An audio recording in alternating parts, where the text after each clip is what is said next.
Iga against Iga was like, the match was crazy. Guys, welcome. I think you can hear me now. Probably people are not in the stream yet. Fine.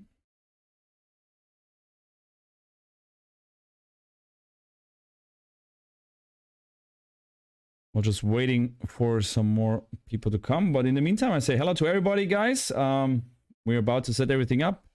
Took us a little bit longer. I'm sorry for that. We will have a members only chat today on YouTube. And also on Discord, we will have a members only chat.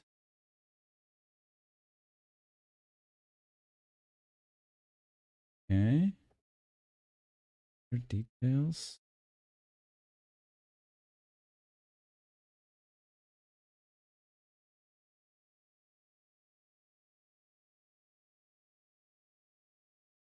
Lord, can you hear me still? Because I don't hear you. If you want here, let me know. Okay, guys. First, Dachi, very good. He's Silicon. Third. Hello, guys. I'm setting up just everything with LLOYD. He's already in the pipeline. It does not take much longer that we're starting the interview.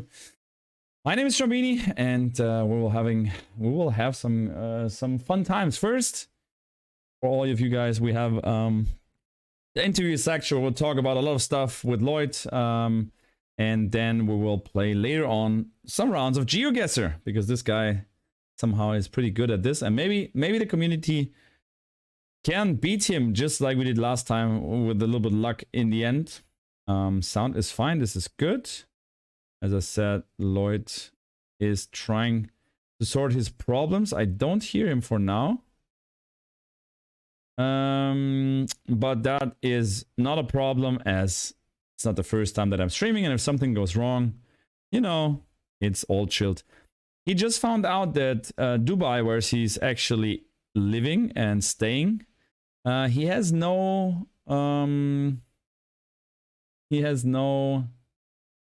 Discord. Dubai has no Discord servers, and we do all this through Discord, and therefore he's trying to set up the whole thing on or with Discord.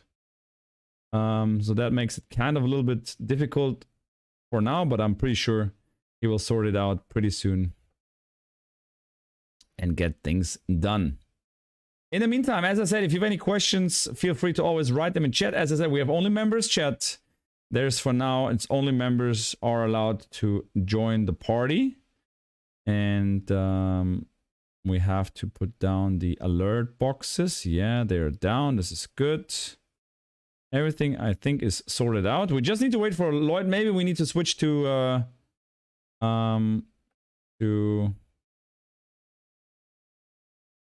maybe to Skype or to Zoom or whatever. Past middle, I'm staying strong, awake, and let's go. Hey, Charlene. Nice.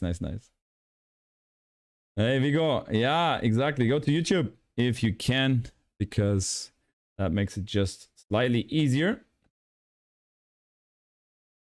And we have just the chat. If you want to talk and put your question or LLOYD, Vigo, I mean, you can text me on WhatsApp, but also you can just become a member. That is better. Just texting LLOYD what's up, because I just want to know. And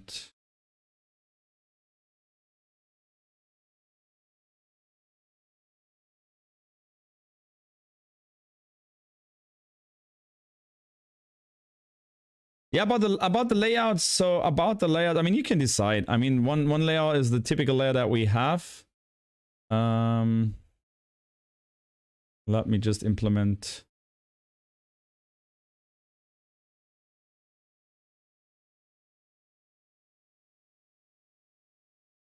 Let me just implement that one. Layout interview. Sorry guys, now you have to wait for a second, because as I said, LLOYD has a little bit of a problem. And in the meantime, yeah, he's a ATP pro player, highest rank 31, born in South Africa. That's what I can tell you so far already. Of course, it's nicer if he's here, if we talk about him. But we'll sort that out pretty quick, I would say, and then we can go on.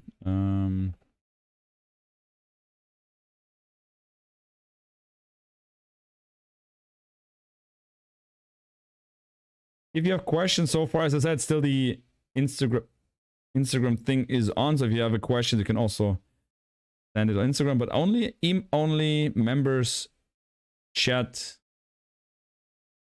is happening now. As I can put myself. So guys, I mean, I can show you like the internet, the interview scene. The one scene that we have, like this is the interview scene that I'm gonna talk to him. Hey Becca, hey, sorry. Oh, okay. Okay, Manoris, yeah, give it a go, give it a question. This is kind of the first possibly interview layout. And then we have this layout where I can kind of close this one and I'll put myself up there. Looks probably slightly better. I put myself something like here. I have to stick in the I mean, yeah, we have to see which works the best and which is the best. Lloyd putting in there is not a problem. And now you can decide what you prefer. So yeah, get me your question in, guys, and we'll wait for Lloyd. What is your next goal in your career for Lloyd? Of course, the next goal is getting. Oh, I can slap him actually. I mean, his goal, of course, is to become healthy again. I mean, he's struggling still with his. Like this one. So it's so like completely nothing on here, but it's. I mean, something in the back with tennis. I don't know. I mean, for example, what I can do.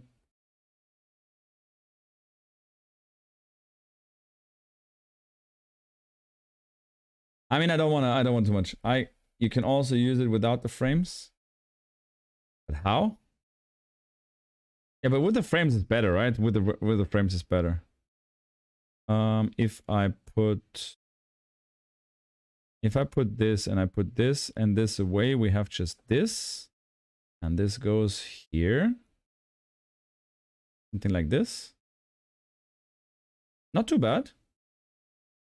And I'll put another one as not this one. Okay, now text. As I said, Lloyd has a little bit of a problem with his Discord. I hope that he's finding a way of solving it really quick.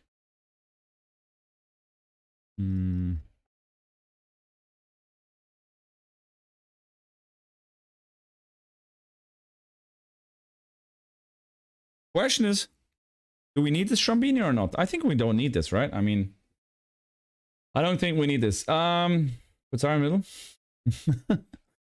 Sound is good, light is good. Let's begin. Yeah, Lloyd, where are you? Where are you? I mean, he probably texted me back. Ah, he can come back to the channel. Okay, yalla. Of course.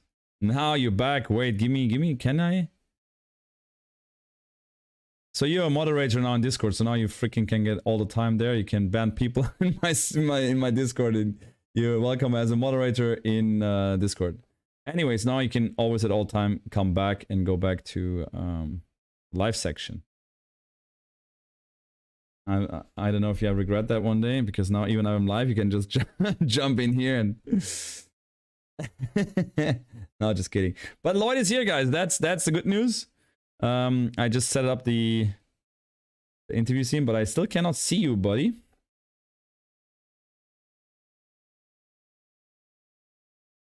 But what happened? Why you went off? Because something was wrong? Okay.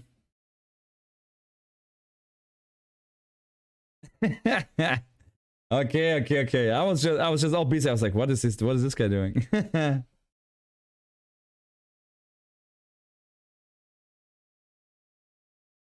It does, of course it does. Like as always, you can just on the bottom left, if you go with your mouse on the bottom left, there you go. That looks like it starts something. Yeah, there he is. There he is. Look at him. Wait, guys. Yeah, there you go. Just need to adjust it a little bit. I think, yeah. Good. Welcome, Lloyd Harris, to the stream. As I started a little bit already earlier, telling my people a little bit about you, but of course, we'll have more time.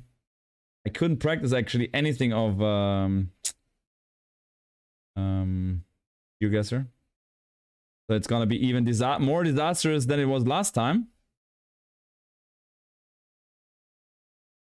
What do you mean you didn't have a chance to practice? I mean, you're kicking our asses last time already without even like watching it, like we're like looking around, and now you're telling me you didn't practice? Come on. Come on.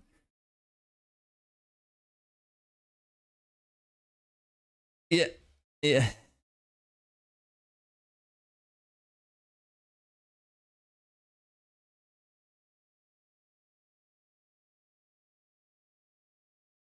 But what do you say? What do you say? Like pros, they really like tournament, like prize money tournaments and stuff. Okay.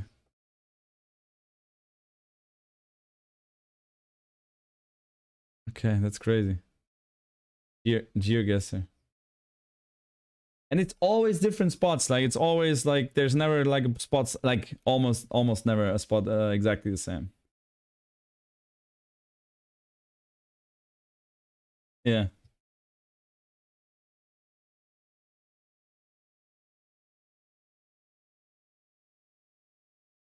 Okay. Yeah. They see that fish store at the corner and they say, yeah, I remember. Where was it? But then they probably would have to. Yeah, not okay, easy. Okay. How's the volume? It's okay. The volume is good now. Yeah. Now they can hear you. I had it blocked for a second, but now everything is fine. So yeah, he was just saying that there's a big, huge GeoGuessr community coming up and some pro players that meeting every here and then. So yeah. So guys, I think we should start. As I said, we're starting with an interview. I have tons of questions. Lloyd, you cannot believe how many questions I got. It's gonna be, wow. You have to answer a lot of questions. But before we go into the question section, of course, we're talking about a little bit about you, about your career. Some questions also I do have that I'm interested in, because I get, of course, asked from parents a lot of questions. How they should train their kids and how good they should be when in junior ages and stuff. And then if you have time later on, we're gonna go for some GeoGuessr where you can show your skills again in finding locations around the world. Yeah, why not? We can try that. But yeah, looking forward to your interesting questions. Yeah. But before getting to the interesting questions, I mean, most of you guys know already who that guy is. Lloyd Harris, a pro player from the ATP tour now. Luckily made it to the ATP tour out of the ITF and Challenger stages. Highest rank was 31 just last year, end of last year, I think. At the moment, a little bit injured, or a little bit more injured. Had a surgery on his wrist and is recovering now and trying to get back as soon as possible. What else? Born in Cape Town. That's what I was sure about, because that's actually more or less the place that we have met. Was back in 2000. We said like 16. I didn't get back to the results, but it was already like 5-6 years ago that he played ITF tournaments in Stellenbosch. It's a little nice town close to Cape Town where he played futures, and I was as a coach there with my player, and that's actually where we met first. And ever since then, we stayed in contact here and there. So I was on Grand Slams sometimes, also on ATP tournaments, and yeah. And then now, as it happens to appear, this guy also want to maybe do a little bit of a YouTube career, trying to do a channel that we also gonna link in the show notes and in the description. And is an entertaining GeoGuessr fan. So That was like a short introduction. I hope I didn't say anything wrong about that. No, everything was absolutely spot on. So Everything was spot on. Perfect. yeah, So then you we just can forgot. start. Yeah. You forgot to add Cape Town, the most beautiful city in the world. I think you missed that part. Okay, sorry. Cape Town, the most Yeah. beautiful city in the world. Yeah, Okay. there we And actually, I mean, every person probably will, not every person, but most of the people will say, yeah, their hometown is the best. But actually, I'm pretty amazed by Cape Town as well. I've been there for three times. I've been down there. Very beautiful. Also, Stellenbosch is a nice little town. I really liked Stellenbosch as well. But of course, we traveled also to Cape Town. I did not get to see all the places, but I went up with Sebastian Prechtl, who lives there. Also, we went up to Lion's Head in the morning, like at 3 o'clock. We met there and walked up there for the sunrise. Very, very beautiful. Definitely recommendable. Also, of course, Table Mountain. How often have you been like walking up there?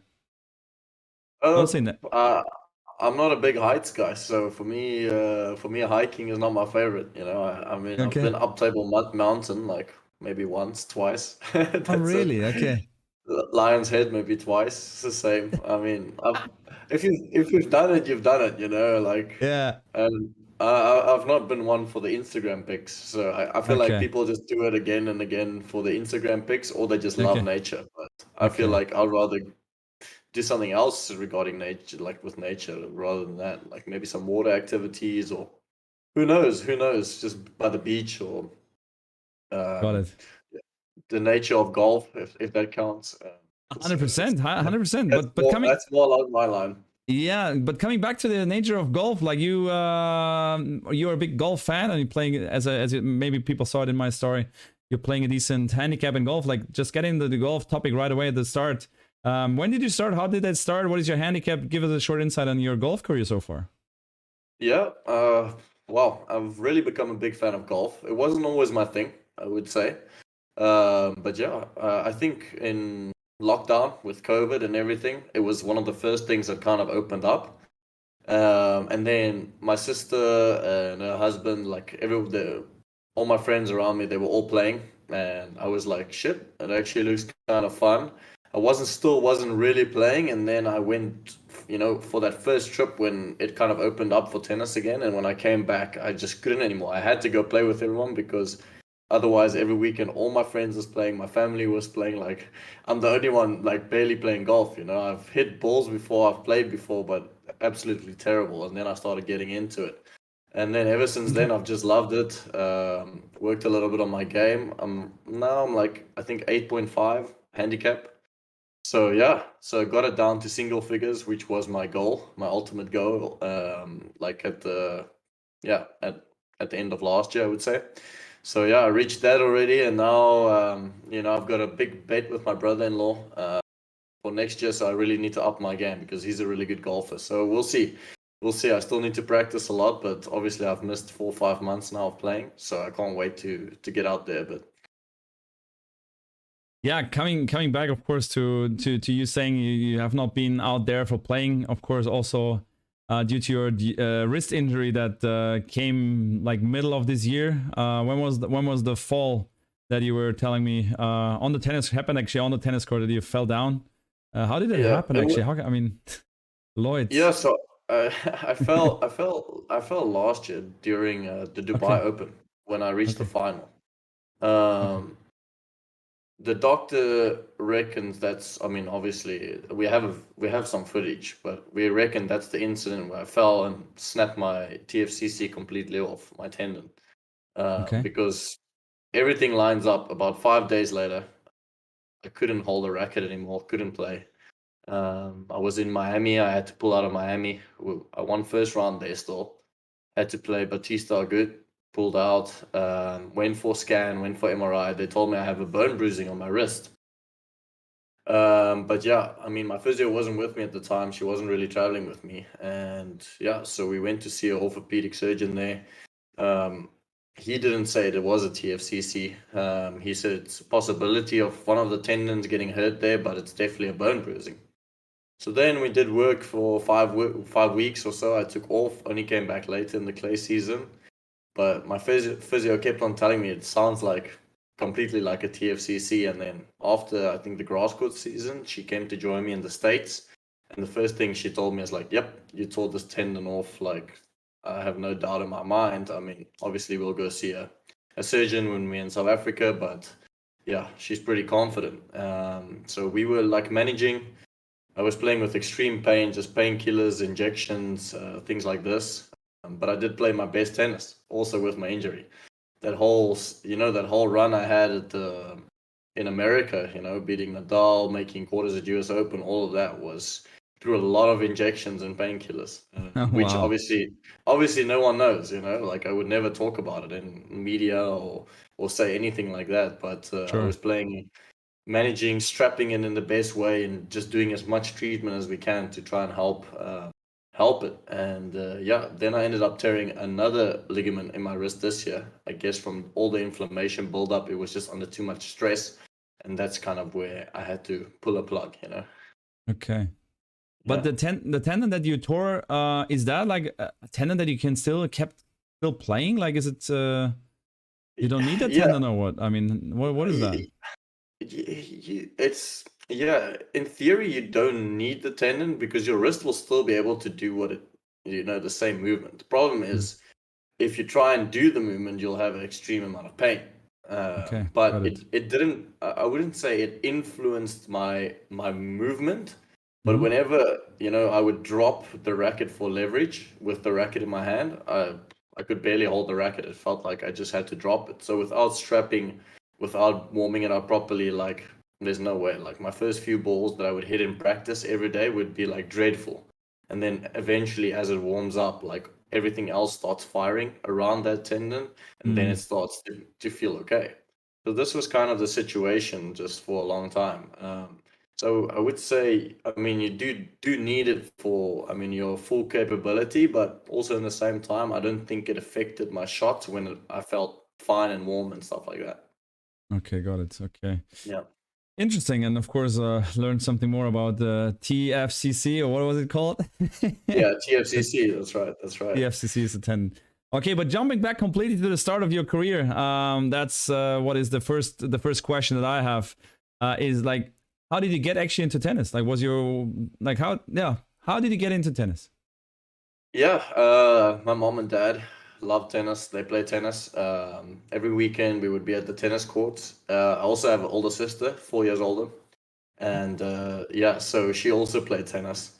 And there was little me. I was probably like 2.5 years old, not even three, and I was at the courts, like barely running around, and seeing my mom, dad, sister, everyone playing tennis on the weekends, and I just wanted a racket in my hand also. So my dad sawed off like even a small racket, like even smaller, because I mean I'm 2.5 years old, Yeah. and put it in my hand, and there I was already like starting to hit the ball, and yeah, just over three, I started serving already. It was crazy. I just love tennis. I just wanted to be around the courts and play with my family.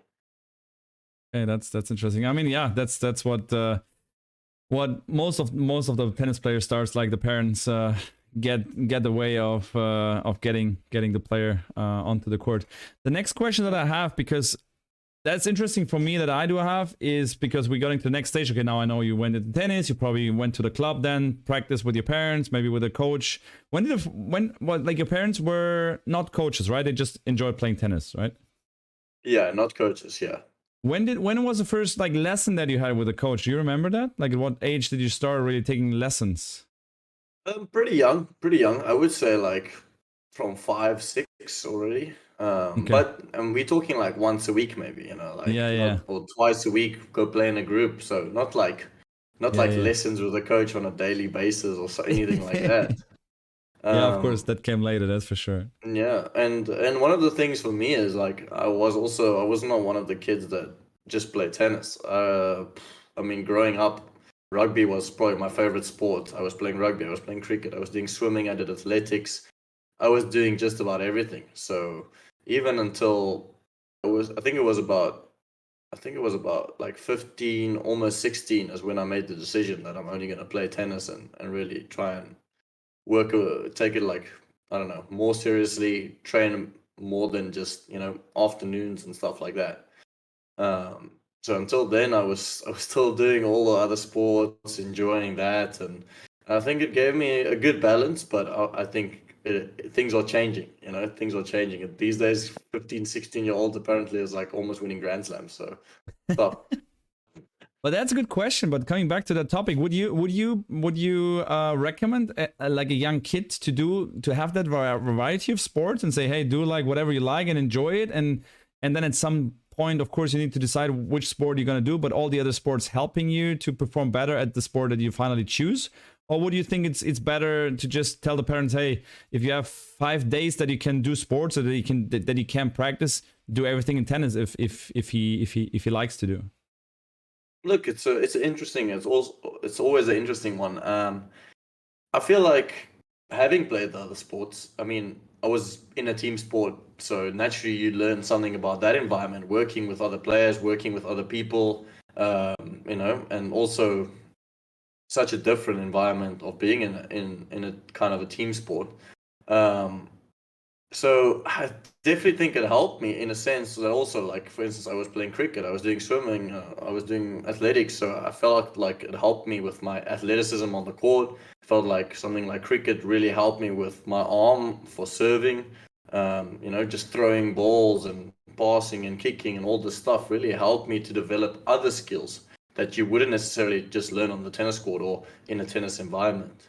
Um, but the thing is, you don't have to do it until maybe the age I did it. I mean, it could be until an earlier age, and then you kind of put more attention towards tennis, which I think is becoming more and more necessary in Okay. today's time because, yeah, I feel like the standards and level is just going up, and kids are getting better at a younger age, and we're starting to see that more and more.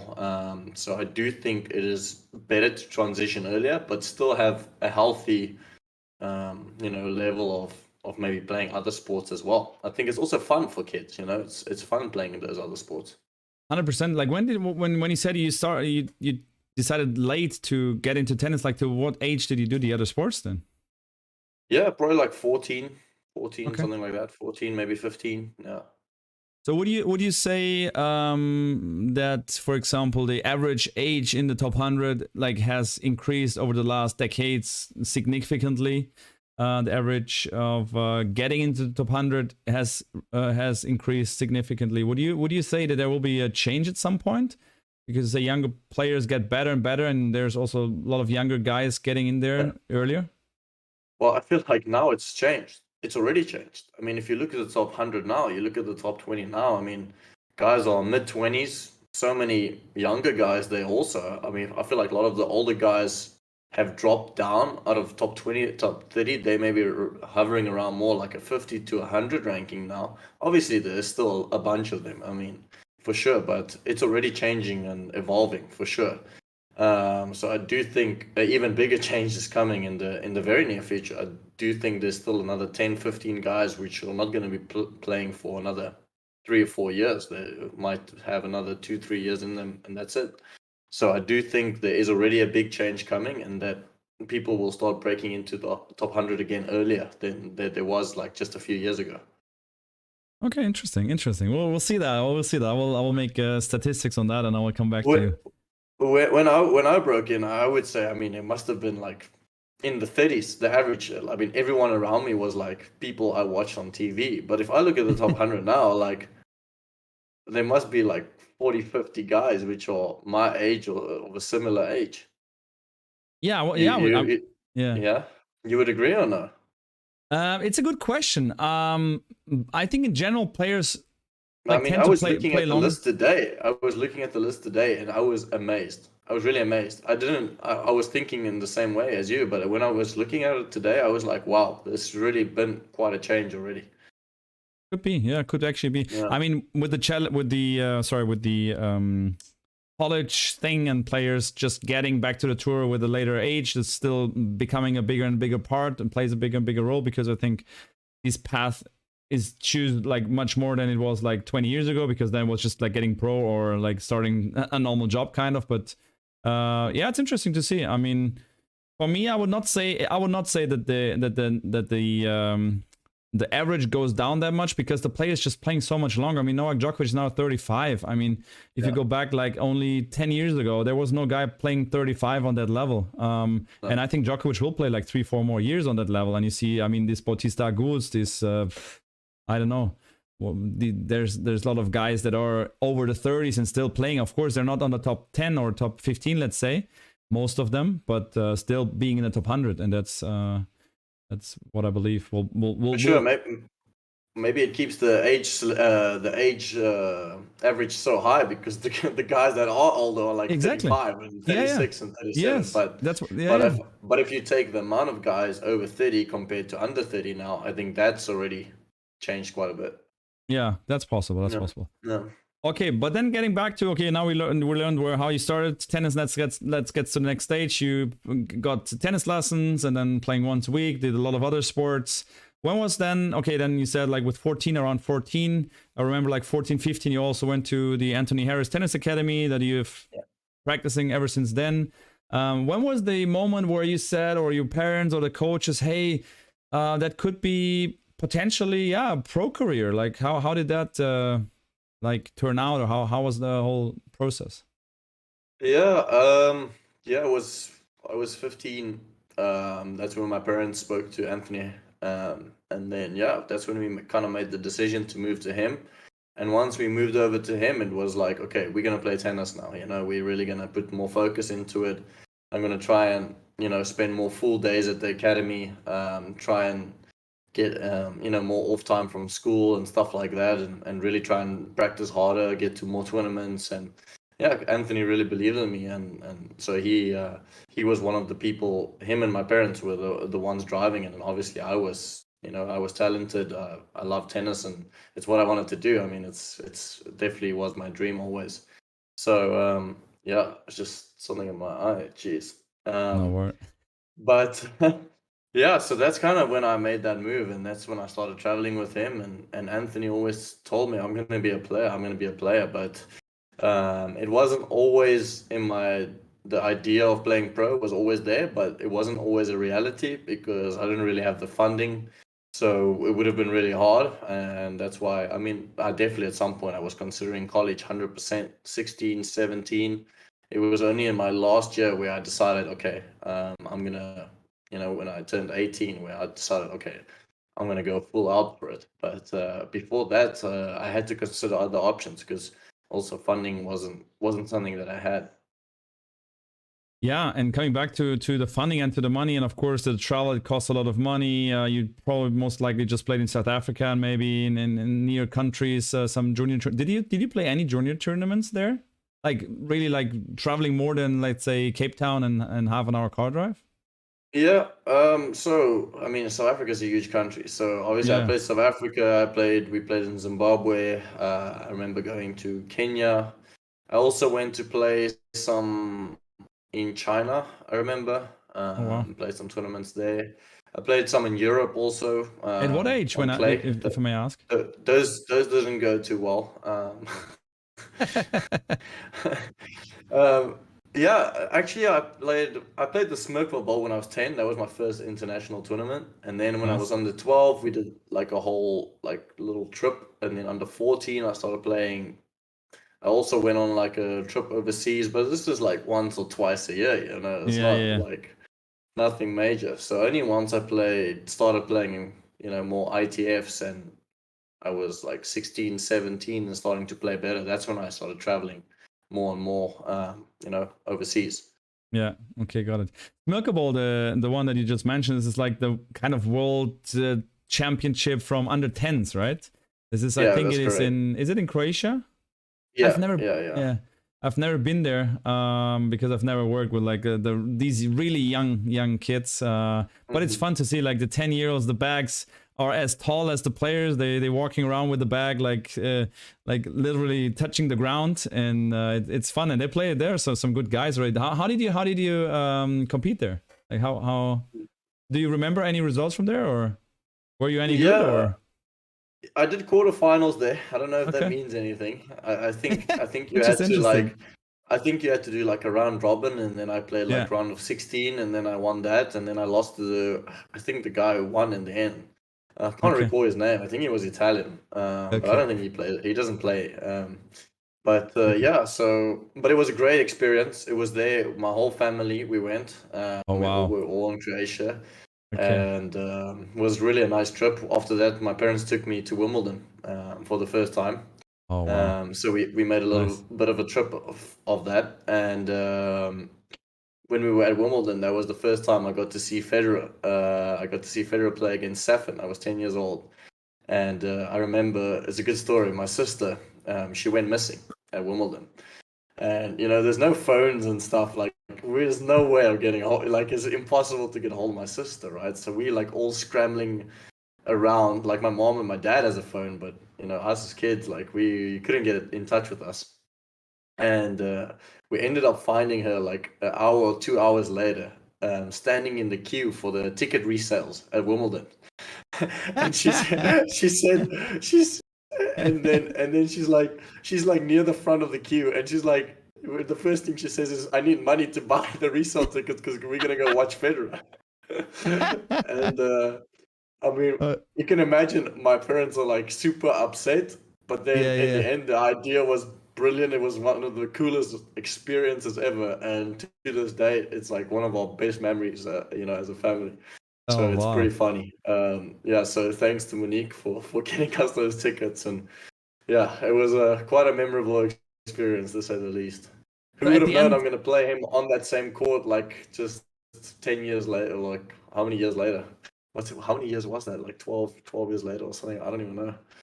that's an insane story. But finally, like your parents gave the money that she could, like, that you bought the tickets for the match. Yeah, yeah. So like after 5 p.m. or something, they sell the tickets for like, I don't know, 15 quid or something like that. And Yeah. then yeah, so it was like super affordable to go watch. But so Yeah. people would like sell their old tickets and then you could buy them. So yeah, that's what we did.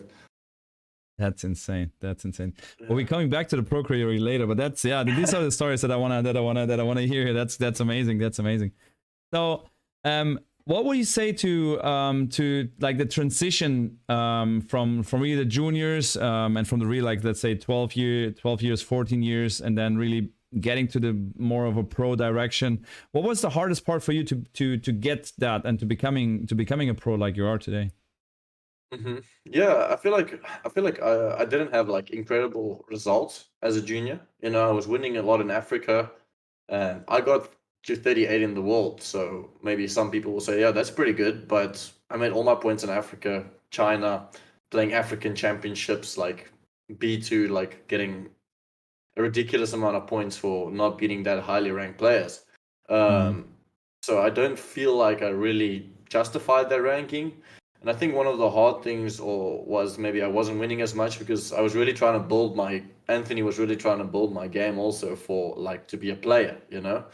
And I had a very aggressive game style, trying to, we were always working on trying to serve big forehand, big weapon, stuff like this. And yeah, it just never really all came like together in the same way that it did once I started playing on the future scene. So I think that was one of the harder transitions, but definitely working on that type of game that I wanted to, use going forward really helped me to become a better player, I do believe.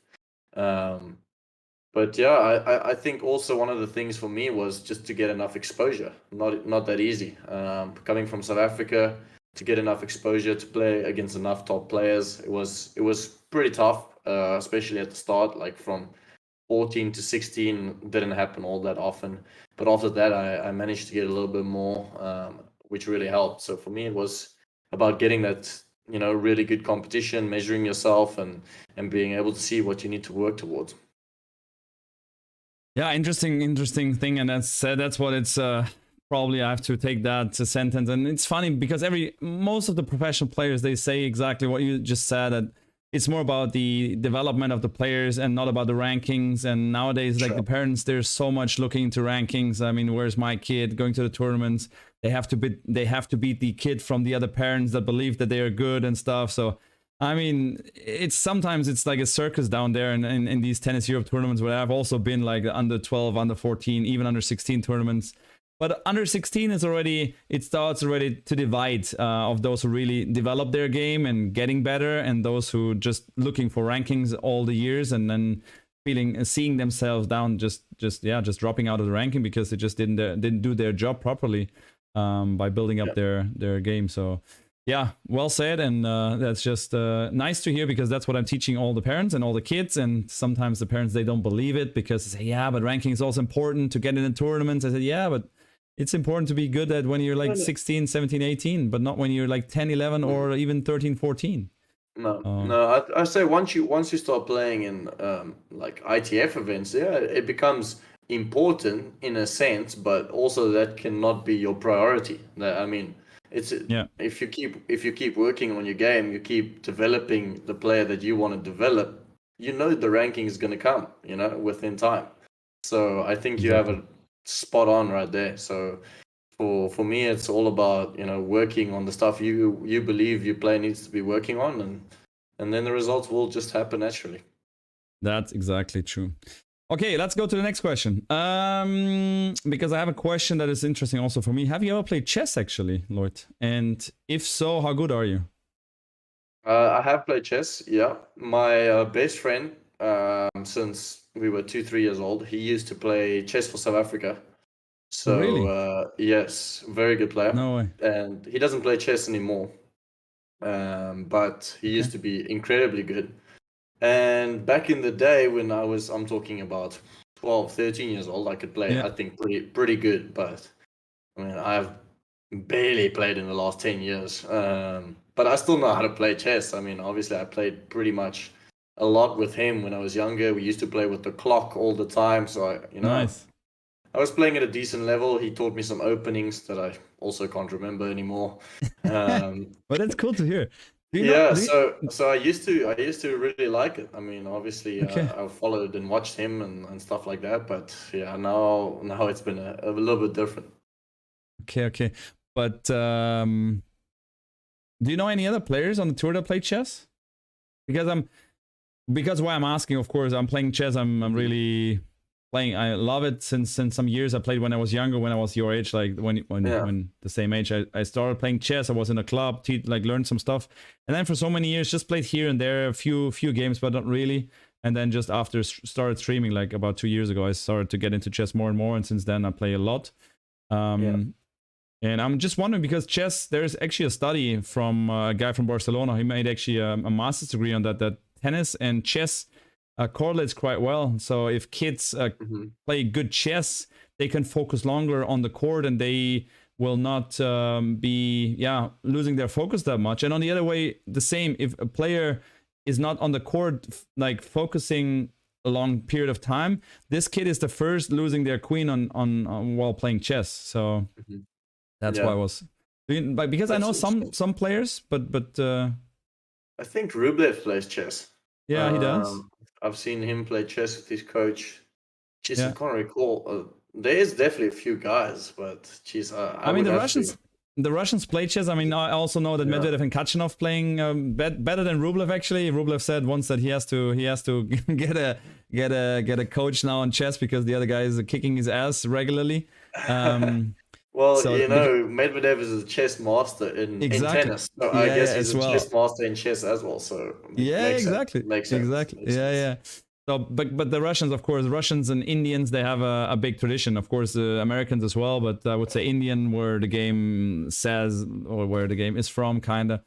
And then Russian has also big tradition in chess. So that's why mostly the Indian and Russian players play. I know that Ljubicic is a very good chess player. Ivan.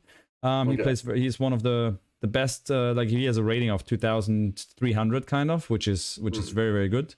Okay. And Roger, I saw him playing also a little bit, but more like on the phone. It was in Halle when Roger had the phone of Ljubicic playing some round of chess, and then Roger gave the phone back to Ljubicic and says, "Here, go win the game." And then Ivan said, "Hey, Roger, I mean, come on, you're giving me you're losing your queen, completely losing position, and then you give me the phone that I should win it again." That was kind of funny that he was also like here and there playing some, but and I also know some doubles player also playing chess. But I just wanted to know for my personal interest how many players are playing. And also nowadays you don't see it happening that often, because in the players lounge, like 20 years ago, there was no cell phone and people were always on Instagram and stuff. They played card games, they played board games, they played chess. So nowadays it's barely knowable like who of these guys are really playing we chess. we play card games. So that's why I What never do you get play? to play chess. So We play Monopoly Deal. Monopoly You know this Deal. game? Monopoly Deal, the card game. No, I've never played that. Yeah, so it's like a shortened version. It's like with cards of Monopoly, and Okay. it's very popular. So many people is playing it like on tour also. Really? I've never seen it. Maybe. Deal. Yeah.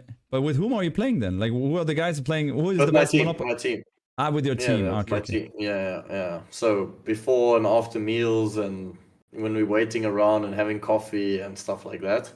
That's cool. And then it's always a big laugh. We love the game because you steal each other's properties, you steal their sets. It's the best. You take their money, and then everybody gets angry, and then everyone's friends again. It's a good dynamic. Yeah, that sounds good.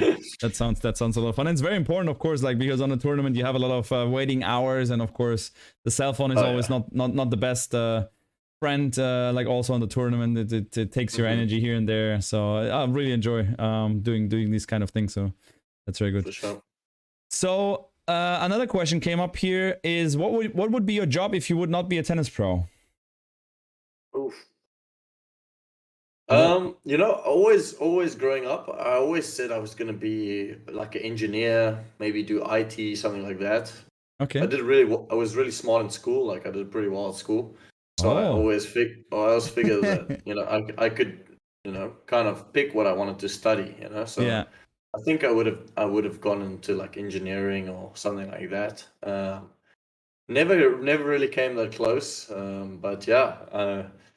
If it was coming from a young age, then probably that. And if I had to say now, it would obviously be something completely different because I didn't go to study anything. So I don't think engineering is, in the question anymore. It's not. Yeah, I like the idea of like sales or trading or Okay. Yeah, something like that. Who knows? But definitely from a young age, engineering was like out there. Yeah, interesting. So what life lesson would you say tennis has learned you? A lot. We call tennis and travels and everything that goes around the tennis life, we call it the school of life. Because what do you everything mean me and Anthony, me and okay. my coach, yeah. So we call it the school of life because everything I learned, everything that I've been through, everything has become or has come from my tennis journey and being on the road, and all my experiences, all the ups and downs, the highs and lows. It's all come from the tennis journey. I feel like I've learned more things in tennis and on the road and part of this journey than I would any other way, any other place. So I always think that's why like also tennis people are like very interesting to talk to because you'll see them learn so much about so many different things just because they're so worldly also. But yeah, what lesson? So many lessons. I don't even know where to start. Like, I don't know. Do you want like one specific lesson? Yeah, let's say something that you say. Okay, this is like that really the tennis that has taught me throughout all the years. Mm-hmm. Yeah. I would say one main thing is like the one thing I learned is if you put your mind and everything into something, like if you put all the hard work, you put your mind into it, you really go out there and do it. I wasn't the best player, I wasn't the best whatever, but I really put 110% into it. You can reach your goals. If you have a goal, you can reach it. If you have a good ability and you work hard, you really put the time and the effort into it, like I believe you can reach it. It needs to be realistic, but still, I do believe that all that work and time and effort does pay off eventually. And I think it goes for anything in life. Lloyd, I'm almost crying. Very good, very well said. No, I 100% agree on that one. 100%. Yeah. Very good. Very good.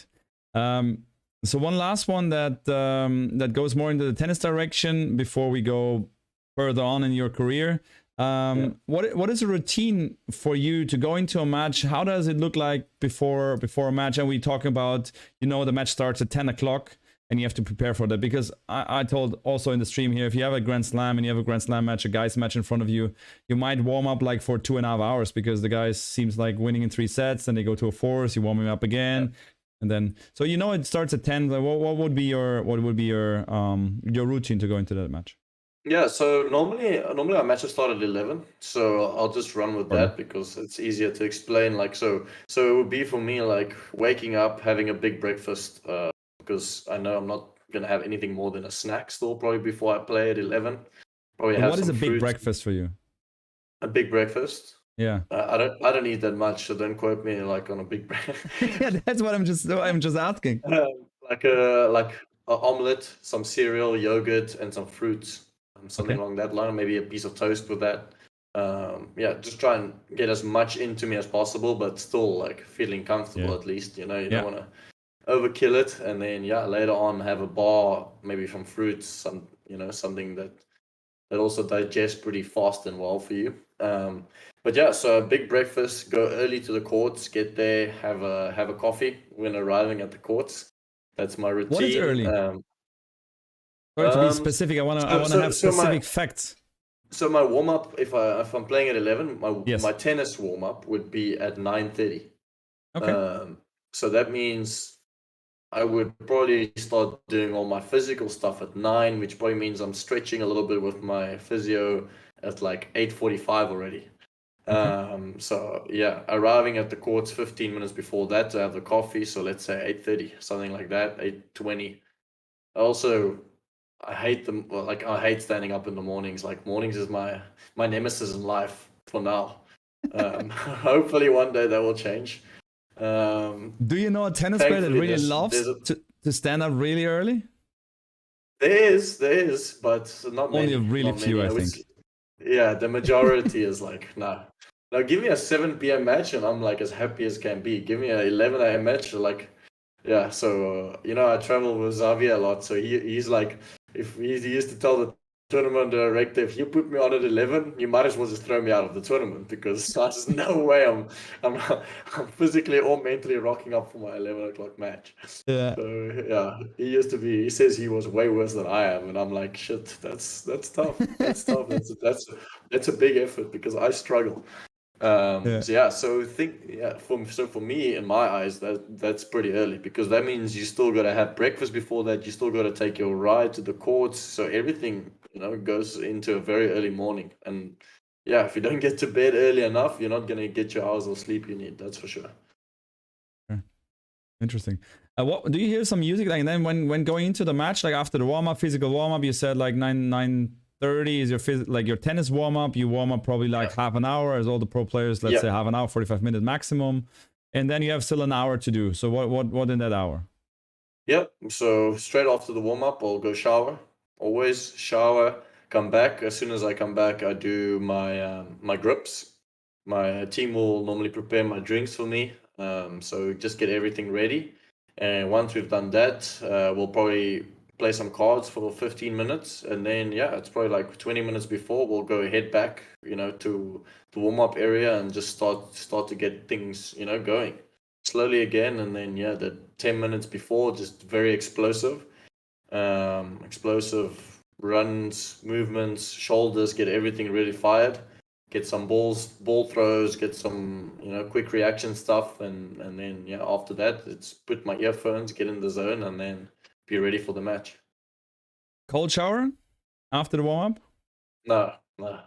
Never? Who likes cold water? No, never. No, I do actually. No, I can't. Even even in Dubai when I'm like it's screeching hot, I come back, I still wouldn't take a cold shower. Like it'll be like not like hot. It would be like medium. Yeah. But what about ice bath then? You never take an ice bath in your life?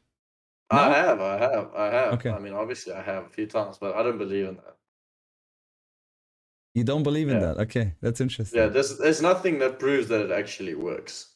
So I don't believe in it. Yeah. Okay.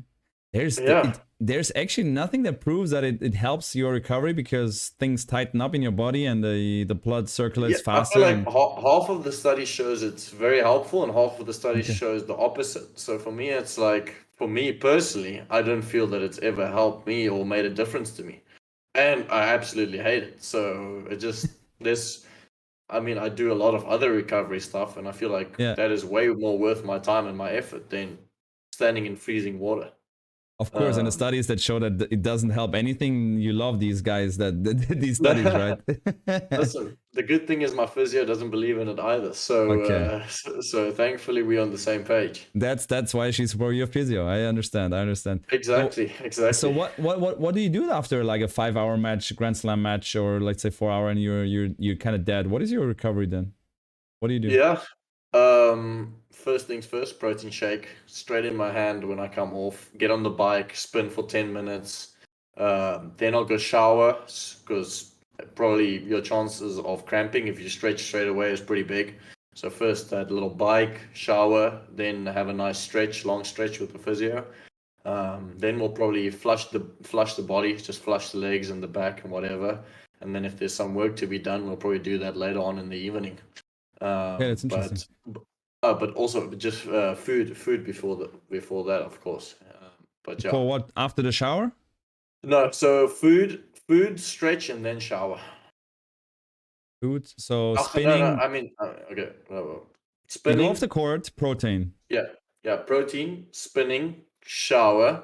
After the shower, we stretch, and then food. Okay, got it.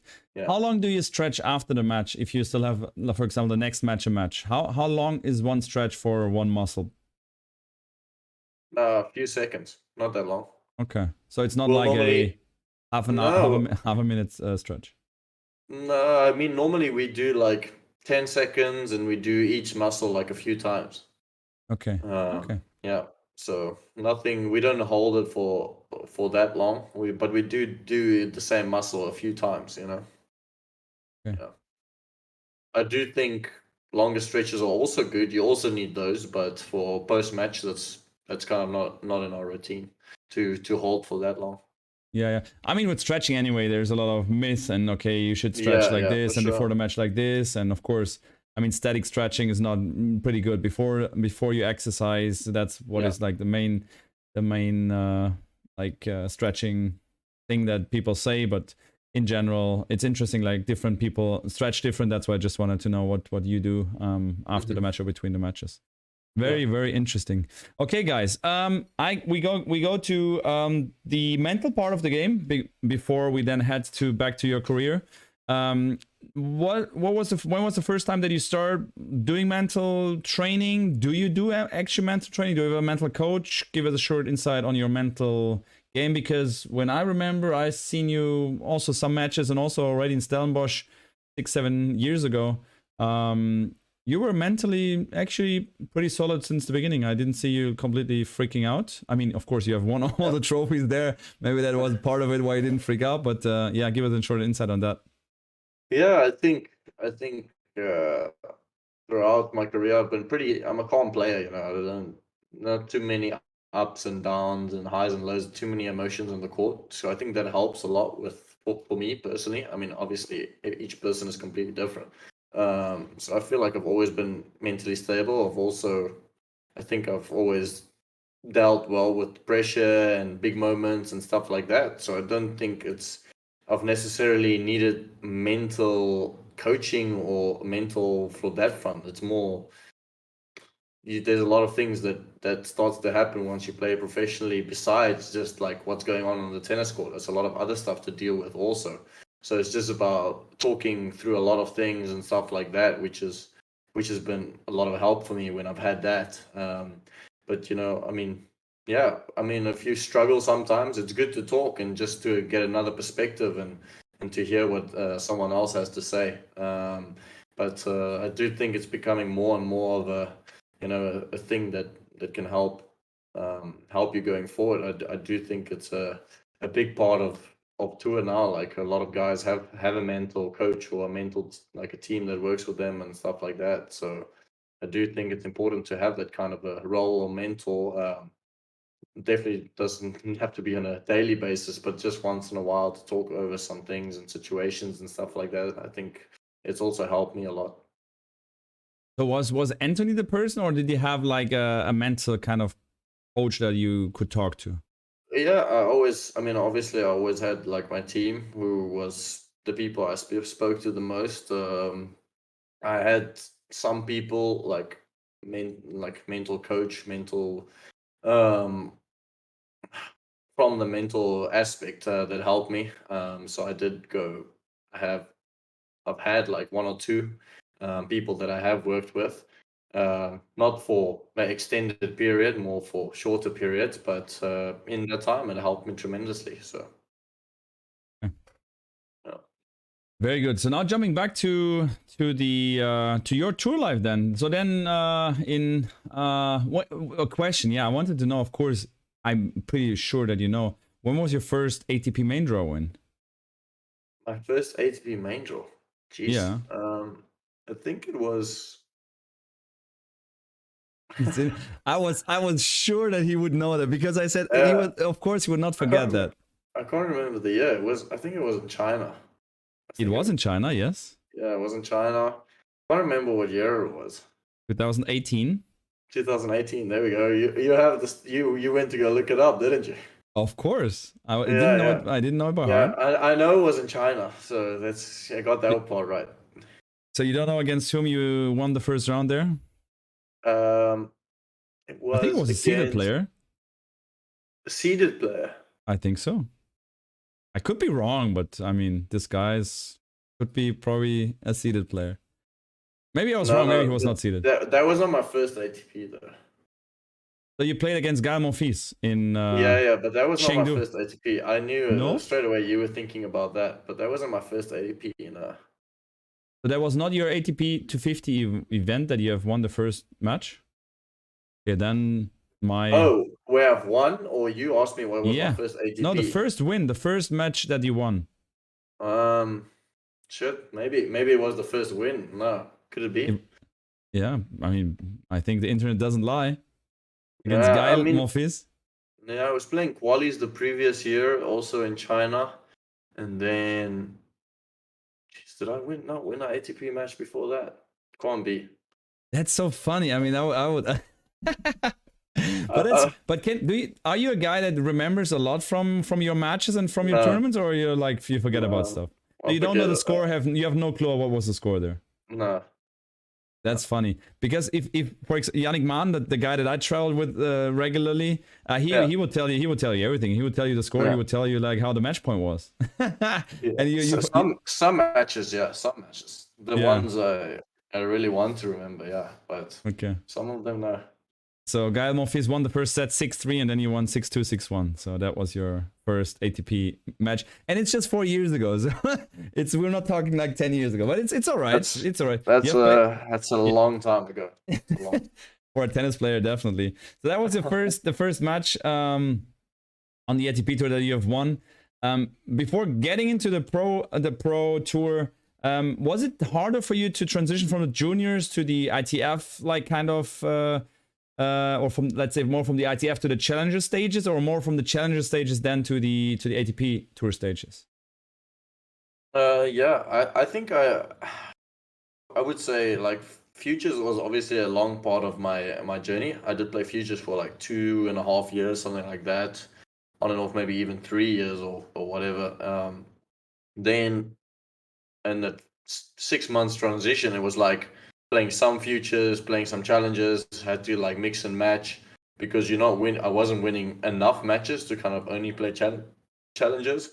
And then eventually once I took off, challenges went pretty quickly for me. I had a breakthrough at the end of the year, and then all of a sudden it just kind of went upwards from there and went to ATPs pretty quickly. So I do think I transitioned into ATP pretty quickly there.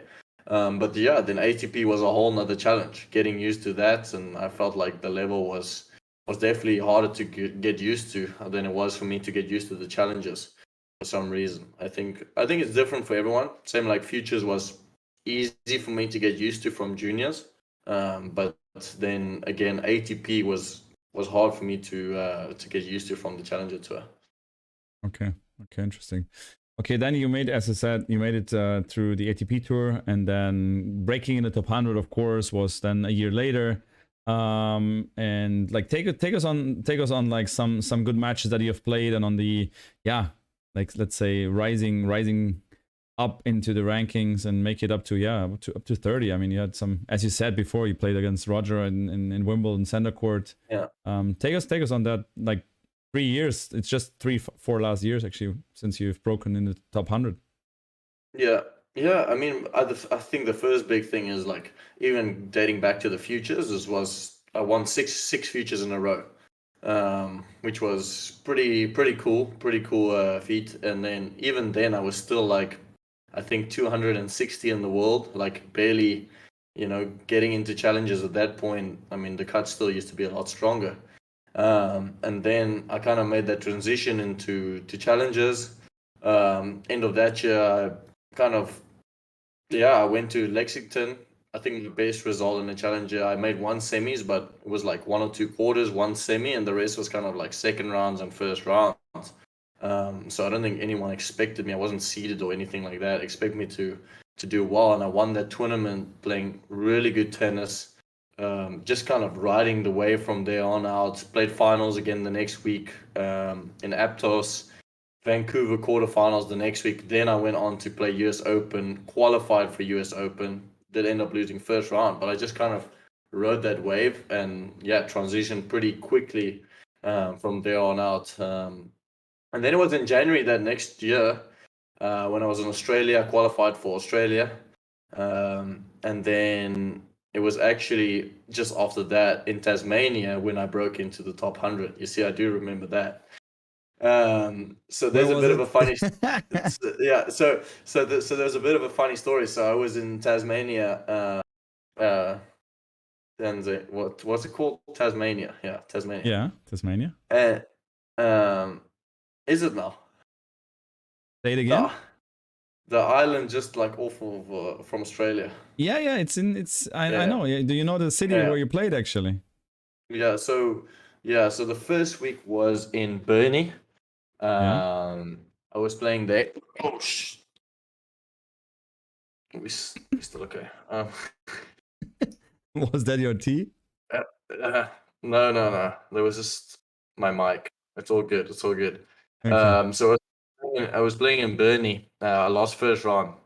I was there, and Duty Center was there with me. We were playing doubles together, or supposed to at least. So anyway, I lost, and it's already been a long trip. I've done the whole Australia. Now it's after Australia, so I lose first round, and I told Duty, listen, let's not play doubles. I'm gonna go home. I'm gonna go back to South Africa. And Duty says to me, calm down. Let's go have a coffee, relax. And I'm like, this doesn't sound like you. Like Duty would normally be like, yes, come, let's go. I'm booking my ticket to Israel now. And so I was being like, a little kid, angry at losing first round, played terribly. He told me, come, let's just go play doubles. So anyway, I remember us walking onto the court literally with a coffee in our hands because we didn't realize what time we're supposed to play. And we weren't really prepped or really like motivated to play. And we played someone like a really tough team, but we were so relaxed, played so well, won the first round. Next thing you know, I think we played like Beja Escobar, something like that. It was like also a really good team. Ended up beating them. Semifinals, we beat another team, and then we beat I think it was Saville Purcell in the final.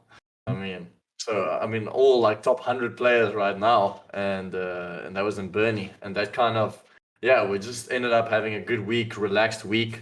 And Tudy convinced me to stay, and then then in the next week I won Launceston. I won the challenger there, and that's what broke me into the top 100. And I ended up beating Duty in the semis, so he wasn't too happy about that, but because he convinced me to stay. But still.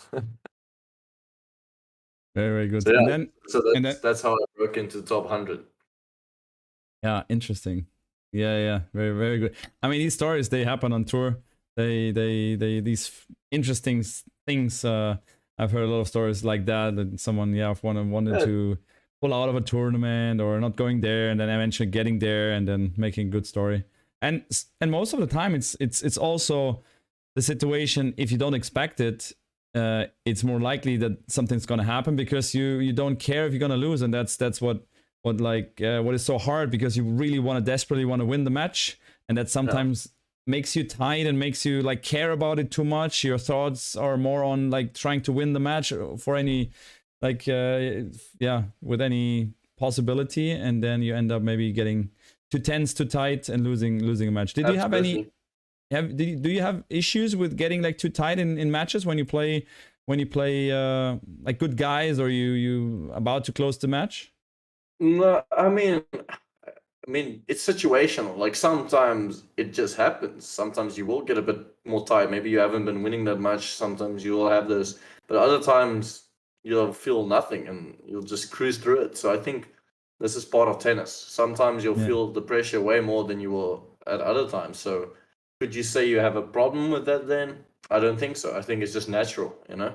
So for me, if I play the big guys, that's what I love the most. For me, also it's easier then because you don't have the pressure then so much. So, you know, if you walk onto the court playing Rafael Nadal, Roger Federer, or any top 10 guy for that matter right now, I mean, you have way less pressure. You're not the guy supposed to win that match, but if you feel confident and you believe it, then yeah, you can make it difficult for them. So yeah, I mean, I know a little bit how it is to step on court against Rafa, because I was with Yannick at the French Open when he stepped on the court playing Rafa. It did not work out that well, actually. I mean, we did make what was it, 7 games in 3 sets, which is already remarkable, I would say. But it didn't work out for us. But to take us on the ride when you played Rafa, where was that, and how did you go into the match and take us on that situation? Yeah, it was in Washington. And 2 weeks before that is when my physio met up with me, and I took like 2 weeks off, and then we were working on my wrist. I was practicing it. Wasn't hitting any forehands, couldn't hit a forehand, just practicing backhand, practicing fitness, like trying to. Then we went to Atlanta. I had my first hit the day before played against Thompson, I think. Yeah, lost first round, was absolutely terrible. Yeah, just in a bad state, you know. I haven't hit forehands, so much pain, whatever. Went to DC, met up, Xavier came at that time, and we were like, damn, like, should we be playing here? Should we like skip this week, whatever? Ended up feeling a little bit better after getting, you know, some more painkillers, injections, stuff like that. And yeah, ended up passing first round. I think Sangren even retired like after one set of my match. So went on to the court, practiced a little bit, and then I had to play Rafa, you know, and I was like, shit, okay, this is, you know, not an easy ask, but you know, also in that sense, I felt like I haven't been hitting forehands. I have been barely playing tennis in the last few weeks. I've just been. So I was like, okay, well, I don't feel like I'm putting any pressure on myself for this match, because you know I felt like absolutely nothing to lose, like no confidence in my wrist whatsoever, and I went out on the court, and let's just say I played pretty well. You know, my serve was on fire. Full stadium, crowd, so much energy. It was absolutely nuts. I felt like I was moving really well because I've been working on my movement and fitness for the last 2 or 3 weeks. So this is one of the big things that I think helped me so much. And all of a sudden, I just got more and more belief, more and more confidence as the match went along. And I think the adrenaline was pumping so much, I didn't even know my wrist hit. And next thing you know, match point came, and let's just say then I got a little bit tight, but somehow we ended up taking the first one in a dramatic fashion. And yeah, definitely still like probably the best moment of my career. Absolutely, like, yeah. I hope I never play Rafa again. So that's I can claim a 1-0 against Rafa, but yeah, it's funny. I was actually supposed to play him in the next week, and he pulled out. So really? I won first round in Montreal, and then I was supposed to play Rafa. Oh. And I was watching Rafa practice with Karatsev. They were practicing next to me, and me and Xavier, we were doing like our little chilled session, like because I won first round, and I was doing like this chill practice session, and these guys were going full below. Like I remember my head couldn't even follow the ball at the speed speed, you know, Karatsev is like inside the court, Rafa ripping at Karatsev, stepping in. I mean, it was a ridiculous level for like 2 hours. These guys were going at it. I was like, it's pretty interesting. Like, we're playing tomorrow, but anyway, I was like, I don't think it's gonna be that easy to beat Rafa again tomorrow. Like, I'm gonna have to be a different animal. And then he ended up pulling out, I think, the next morning or that night or something. And I was, yeah, I don't know if I was happy or bleak at the same time. A little bit of both. But it was quite an experience and definitely one of my best moments, if not my best moment of my career. Okay. Did you play Roger before or after that in Wimbledon? Before. The way before. So what was that to play? I mean, it's the same like playing Rafa in Paris. I mean, playing Roger in Wimbledon probably. Listen, kind of similar. I mean, when was that? 2020. Okay. 2019. No, 2019. I played Roger. 2019. And yeah, I mean, I just remember Anthony. He called it. He called, I'm gonna play Roger before the draw came out. And the draw came out, and then he's like, "Who do you play?" I'm like, "What do you mean? You already told me." He's like, "What? No, what? Like, what are you talking about?" And then I was actually playing Roger, so it was pretty ironic how that worked out. First round was that? Yeah, first round, and that was my first ever main draw match at Wimbledon. So what a hell of an introduction to Wimbledon. Playing the GOAT of Wimbledon, probably the GOAT of tennis, like at Wimbledon, your first match ever, like, I mean, it was a goosebump moment walking out onto the stadium. I mean, he's so loved and adored by all the fans, and you know, at Wimbledon, you walk out together, so it's like you get that round of applause. I remember looking into the stands, like just trying to take in the whole environment. I mean, I just remember standing there for the coin toss and thinking like, oh my God, I'm about to play against Roger. But yeah, me and him had some funny like banter before already going into the match. He was playing some mind games with me. I think he was trying to, you know, get me a little bit nervous. Really? Yeah. When and where? Yeah. In the warm-up Yeah. area? No, like already a day or two before it was starting. He was planting a seed in my head. Really? No way. So after the draw came out and he knew that he played you, he was making fun, like jokes or what? Yeah. He was. I remember I was lying on the physio bed and he was coming to see like or do something in the physio room, and then we were like greeting each other and like laughing that we were playing each other, and then he was saying to me like, at least it's not your first time out there. So, you know, he was like, anyway, so the mind games had already started, and yeah, it was pretty funny. I love the guy. I mean, he's a great guy. I love Roger. I think it's because he's half South African, you know, so we're allowed to have our you know, some banter, but yeah, it was just an amazing moment, and I mean, obviously sad that I lost, but I won the first set. People thought something was about to happen, the upset of the century. It didn't quite end up like that, but I took a lot from that experience, and I learned so much, and I think that really helped me a lot in my career. So yeah. Did you practice with him before? I mean, I remember you did the when they had the show match in Cape Town. You were there with them, and did you like knew him like for since you ever gotten there, or when was the first encounter with him? Never practiced with him before that. Like Okay. only after that we started practicing a bit more. But I mean, obviously I've spoken to him a bit. He knew. I mean, we were talking a lot about South Africa and stuff like that before, and you know, I got to know him a little bit, but not in the same way that I got to know him after or in the last few years. So I've never hit against him. So yeah, that forehand just felt a little bit different, if I can say that. Can imagine, yeah. I was also amazed by the slice when I practiced with Yannick in at the Australian Open. We had 2 practices with him. I mean, that slice floats through the air was just like, I was like, whoa, okay. And it seems like he can just place it wherever he wants to, and also with the forehand, he plays the same speed, and just out of nowhere, injection of speed is just ridiculous. So yeah. And Yeah. then when was that that show match in Cape Town? Match for Africa. So that must have Yeah, been, yeah, like end of 19. end of end of 20. No, end of 20. No, there Yeah. was Corona. End of 20, like No, during. no, I can't recall. Somewhere down in history. That's the best.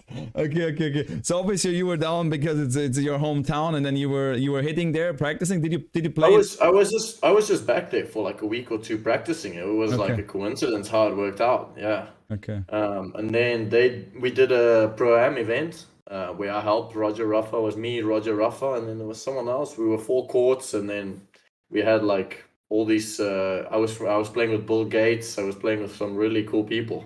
We were True, doing Bill a Gates whole. was there. Oh, Yeah. yeah, we were playing a whole pro-am, and they were like all rotating. We had one pro per court, and it was really fun. We were doing it at our academy, at Anthony's academy. So it was really cool, really cool. And then obviously I went to practice with him on the stadium court, which was nuts. Yeah. I mean, there was How many no people were there? backdrop, and the sound. It was like the weirdest thing ever, like playing on a court like that. It was a lot. It was like more 50, than 60, more. I think 60. like 60,000. Yeah, something like that. Yeah. Insane. No, I it mean, was awesome. imagine you have a tennis academy and then Bill Gates and Roger and Rafa showing up Oh yeah, to play some we tennis. have like legendary photos of that. Like I can imagine. I mean, all of them all, together in the club with us. Like it was that's pretty cool. Yeah. insane. Drinking a coffee Yeah, with these guys. I mean, only yeah. one guy is like to come to your academy is like impossible. No, it No was chance that all one together. guy's coming, and then the three All of them. together. That's insane. Okay. Get to the last couple of questions before we maybe play some more GeoGuessr. Then about your wrist now. Before you warm up now for practice, because you're trying to get back. You said you're injured now.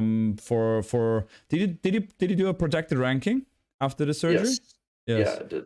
Yeah. So you have to protect it on what, like 40 or something? 47, I believe. Okay. It's my protected. Yeah. Okay. And that. So yeah, I mean, obviously trying to get back, but a lot of things have changed, and still a lot of things that need to go right before I can get back too. Sure. But is there, if you go to the practice, have you like a special warm up now also for your wrist? Like any routines for that that you do every? Absolutely. Yeah. No, I have some wrist exercises that I have to do. New Like things what? and new toys. I have. You know what a flex bar is? You know, Flex like bar, yeah. like a rubber bar where you have to like bend around, do twists, stuff Yeah. like that. Just wiggle it, get it going, like all these kind of different things. And then I also warm up my shoulders and stuff in a different and get even more and get everything more activated to help with my wrist. Because I feel like the more warm your shoulders and your arms are, the more you're helping the muscles or the smaller muscles up front there. So yeah, I do think things have definitely changed in my warm-up routine, considering that the same, like when I've had back problems, I've added so many back exercises. So for me, back and wrist warm-ups now is like 3/4 of my warm-up. So would you say, because that's typical, of course, you just do like stuff. Yeah. If you're injured somewhere, now you understand, okay, my body Now is you my pick it up, yeah. and what would you like looking back, would you say that you didn't do enough warm-ups before the practices and matches? Or I mean, now of course with the background you do a lot more, but let's say like 3-4 years ago? Because Like you're 25. I think of sorry.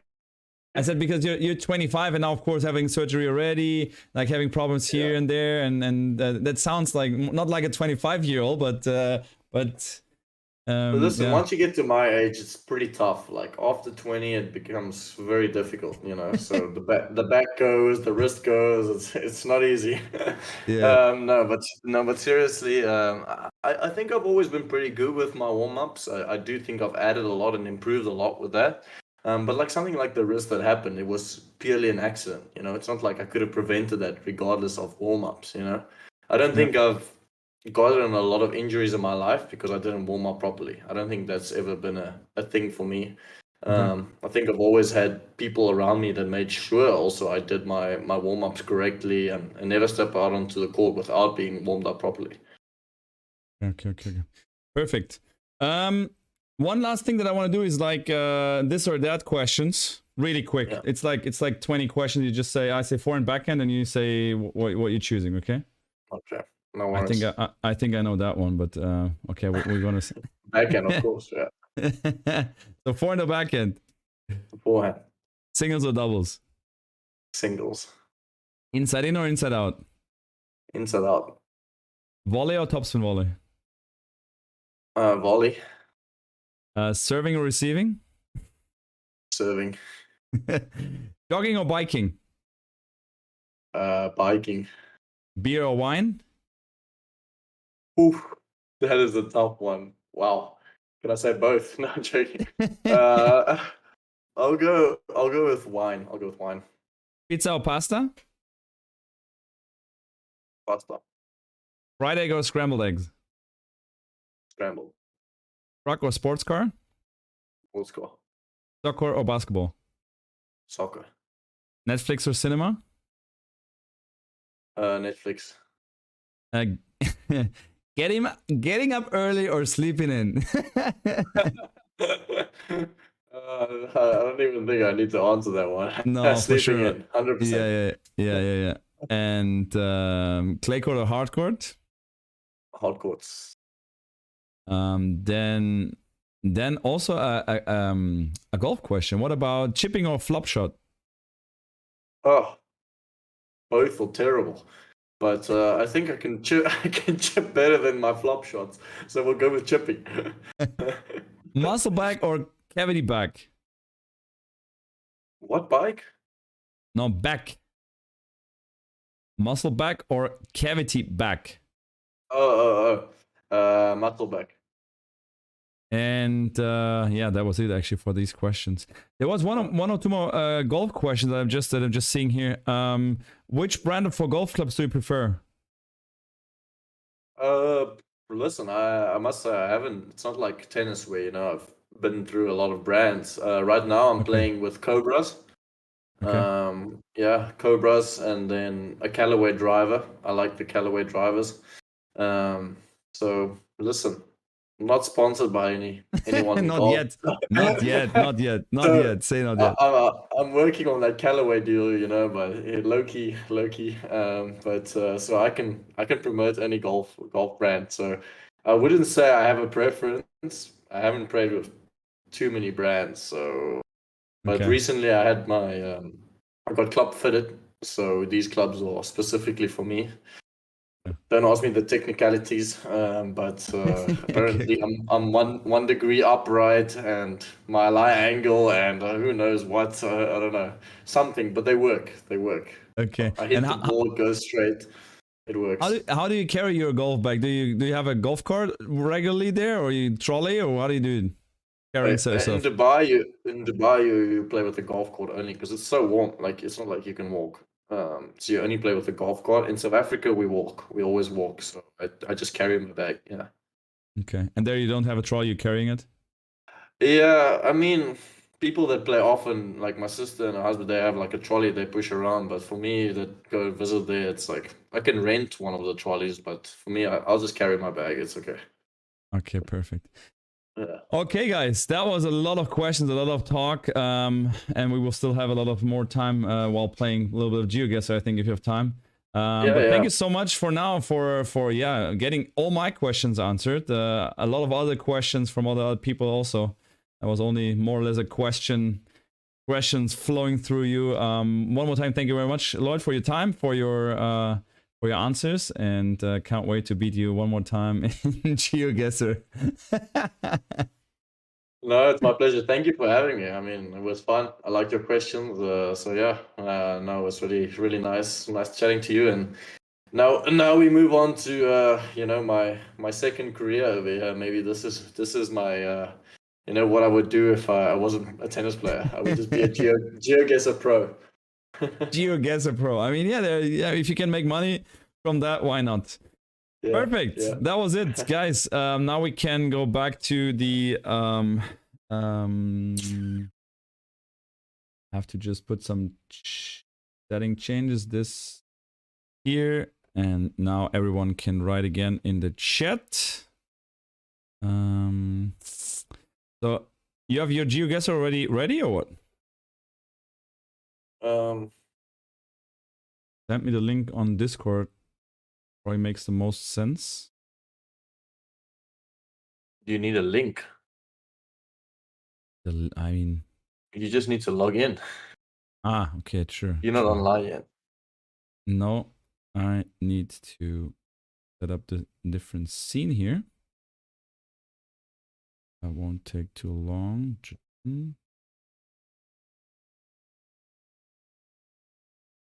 You get go.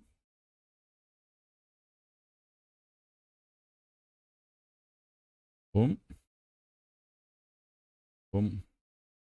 Yeah, we'll just have a short break, guys, till I set up the scene, and then you have to help me with GeoGuessr, because just look at the grass. Just look at the grass. Oh, look at that pole, that wrapped pole. We'll have more of this very, very soon. So yeah, just give me like 2 minutes. No worries, no worries. Yeah. Take a time. I need to set up here everything, so no worries.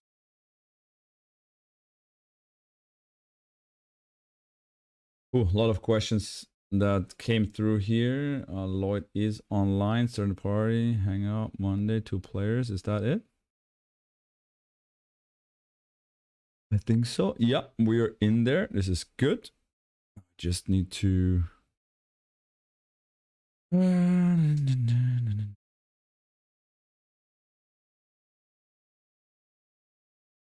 So guys, how did you like the interview with LLOYD?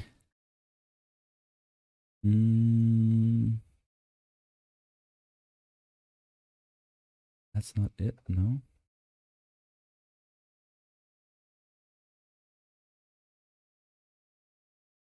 Was it GG or no? I hear word.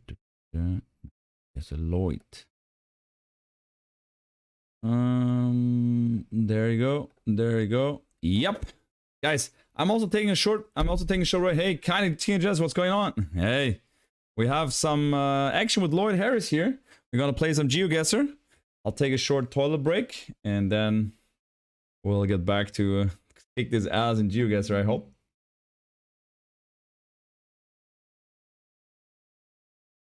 Yeah, the guy's very, very good. I really love him. Let me get to the toilet for a quick second, and I'll be back just very soon.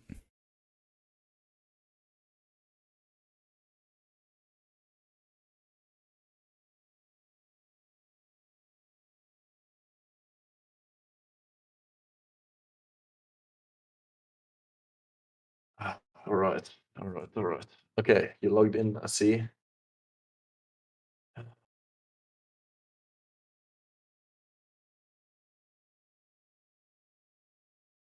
Okay, I invited you on duels.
Okay.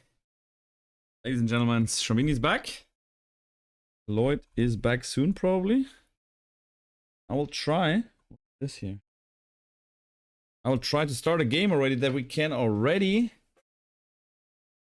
learn a little bit about the game.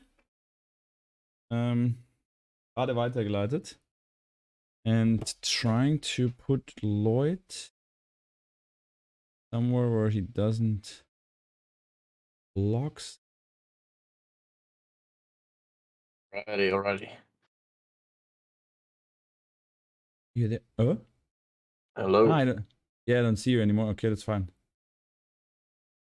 You coming back with the camera or not? Do you need me back with the camera? No, I don't need to. Just let me know if so or not. I can come back. No worries. I'm back. Yes, man. Okay. Did you send me already something that I have to accept? Regarding the game? Oh, play. Damn it, guys. Now you need to help me again. Let me put this in now.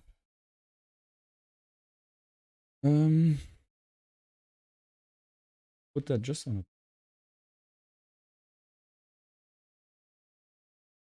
Okay. So we play first game, a little bit of a warm-up. Get into it. Fine. You tell me when you're ready. I am ready. Alright. Good luck. Have fun. May the best GeoGuessr win. Yeah. Yeah, your guy looks like a little professor here. Yeah. I mean, yeah, go on. And now it's 15 seconds, guys. Where is that? I mean, I have to choose something. Oh, this is like, yeah, the white line. This is, let's say, South Africa. Oh, Israel. That's why I said this is the warm-up round, because. How did he guess? No, he knows. Like, he knows everything. I have to find a sign or something, but there's nothing like that.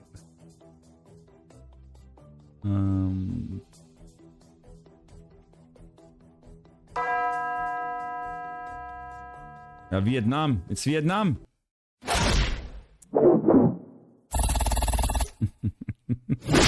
It's close. Not bad. Yeah, I saw some freaking... Oh, man. Guys, it's just a warm-up round. I mean, this is hard to see anything. I mean, he's looking already. He's looking like at the shadow. You see, he's looking already like there. Like, okay, that can be it. I mean, this is a tough round. Yeah, this is good. Finally, we have a tough round. Because there's no like no. Yeah, right. But guys, where is that? I mean, that's I have to zoom in. I mean, that's what that's. I go here. I have to put some. Oh, let's go. You do some damage.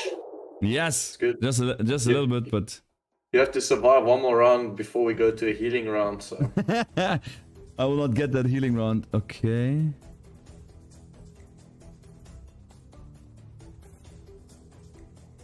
I mean, guys, these things. Where are these? I mean, I can talk. I mean, I was looking at the. Those bullets should tell you where you are. I mean, it's not. It's some. It's just... Let's go. Nah, damn it! It's Poland. Ah! How did I beat you in Europe, bro? What do you mean? You beat me. Doesn't matter. If there's something coming from Germany, you would probably beat me. Okay. So now next round, I'm not allowed to move.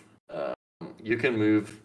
you can have your chat help you, so I'll give you a lot more time, and then once I lock it in, still 15 seconds. How's that Yeah. sound? That sounds good to me. Now we're going to a fair game. That was just the warm up, you know, just get the senses tingling a little bit. So you got to go back to the. I don't know if you went somewhere Main else menu. now. I'll join the game. Yeah, I'm there. Oh, okay. All right, so now you try and get your chat involved, try and see, and don't worry about talking. It's probably not gonna help me. Okay, let's go, guys. So now I need your help, guys, huh? Have chat help you? That's a handicap. Yep. Maybe. Okay, I mean that these houses, they can be Northern American pickups, Northern American. So we can move around. Let's go here. So I mean that looks interesting. Just let's see these guys there. This looks like a gang. Do they have guns? Hey, buddy. Okay. I mean, this guy's wearing. Okay. Did you see this guy as well? What he's wearing? No, I'm not moving. So. Ah, you're not moving. Okay. So where is that, guys? Can you port some to Germany? I don't know. Let's go here. Right. Oh, we have to be fast. Oh, it's 15 seconds now. Ooh. It's better that you put like 30 seconds. Oh, damn it. I mean, must be... You already had like a minute of looking around. Yeah, but... Yes, we're closer, guys. No, I'm closer. What? That's a fake. He's just allowed to look around. I mean, this is what he sees. Guard dog maybe loose. Yeah, this is good. Okay, so this is interesting. So it has to be. Ooh, yeah. Okay, I know. I think I know where it is. Guys, I mean now we should be. I'm getting better, guys. I'm getting better in that game. I didn't. Yeah, you can log in actually if you want to. Australians You have can dollars. log in also. I know, but that makes no sense. I need that extra time, buddy. Oh.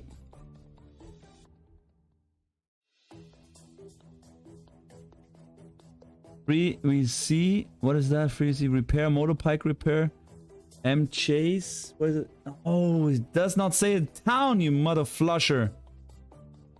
Car repair. English bushes. I mean, yeah, we go. I mean, no, Lobby, no. I would, no. I go for here. That's right, northern of Birmingham, like between Birmingham and Liverpool. Ah, Ireland. I was thinking about Ireland as well. Yes, damage him. Let's go. We're leading, guys. We are leaving. That's not Australian. No. Did you see a car, or how did you know that was there? Just the general environment, and I knew we were driving on the left. How? With the signs. Ah, okay. I mean, makes no sense to go here somewhere because it's just like it seems endless. And here I have freaking no clue, guys. Now you need to help me. Darren and Lauby, now you need to help me. Here I'm completely lost. Well, I know where we are. I just don't know where in the where. You know the country, you know? Country is no straight off the bat. Oh. The very first sign we saw gave me the country, but... Oh wow, this country like the cross of the train? The cross of the train? What? Like there's a train cross, no? Oh no, it's just a sign which like says the road ends and shows that you can go either way, but it means something.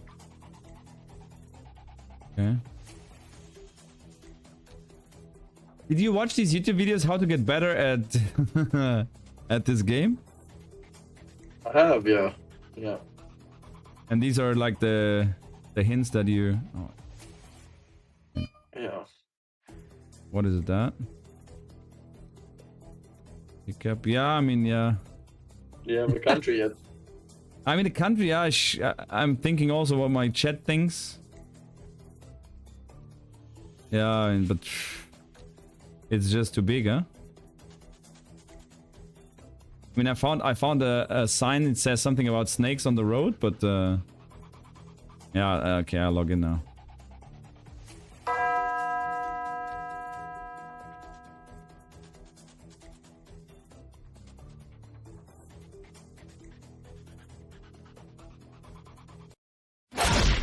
What? Where is it? It's in the States? Market States? Oh, you did. You're so lucky. I'm so far away in the Lucky. country. No way, it was in the man. States? Shit, that was tough. It said like snakes in next 63 kilometers. Yeah, it was like very clear Canada, and also we were driving on the right, so it couldn't be Australia. That's true, my chat. Oh? Oh.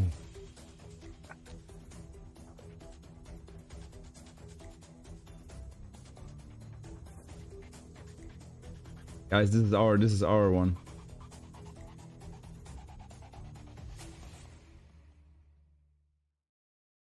Where's that one?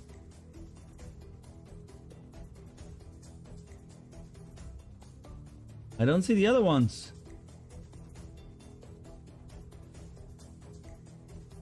Where's this? Is it N? It's N.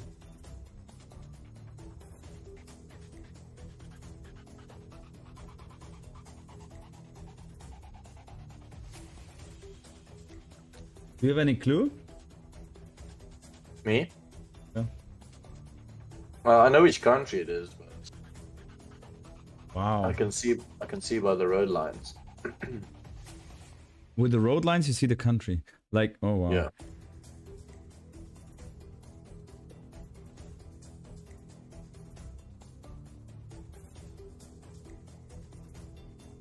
Where is that town? I don't see the town that is in the middle of this sign here. I don't see this. I don't find.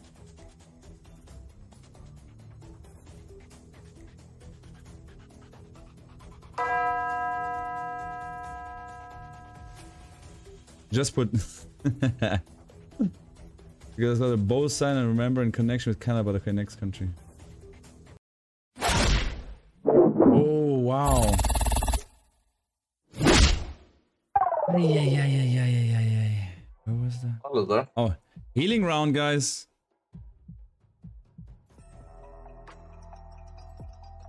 But how the hell from here you know where we are? This is tough for you, isn't it? This one I know. I think it's one of two countries. No way. How? Freaking, there is no signs, nothing on your freaking picture. Tell me this. I mean, this this is a joke. One of two countries. I mean, I'm seeing like a shop here, and I don't know. I have no clue what it is. And the chat says now we beat him, yeah, Yanis, but he says already he knows exactly where we are, kinda.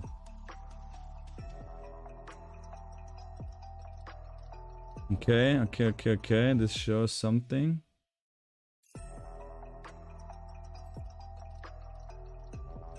But where? I mean, in Lloyd, I mean, how can you see where that is? That's insane.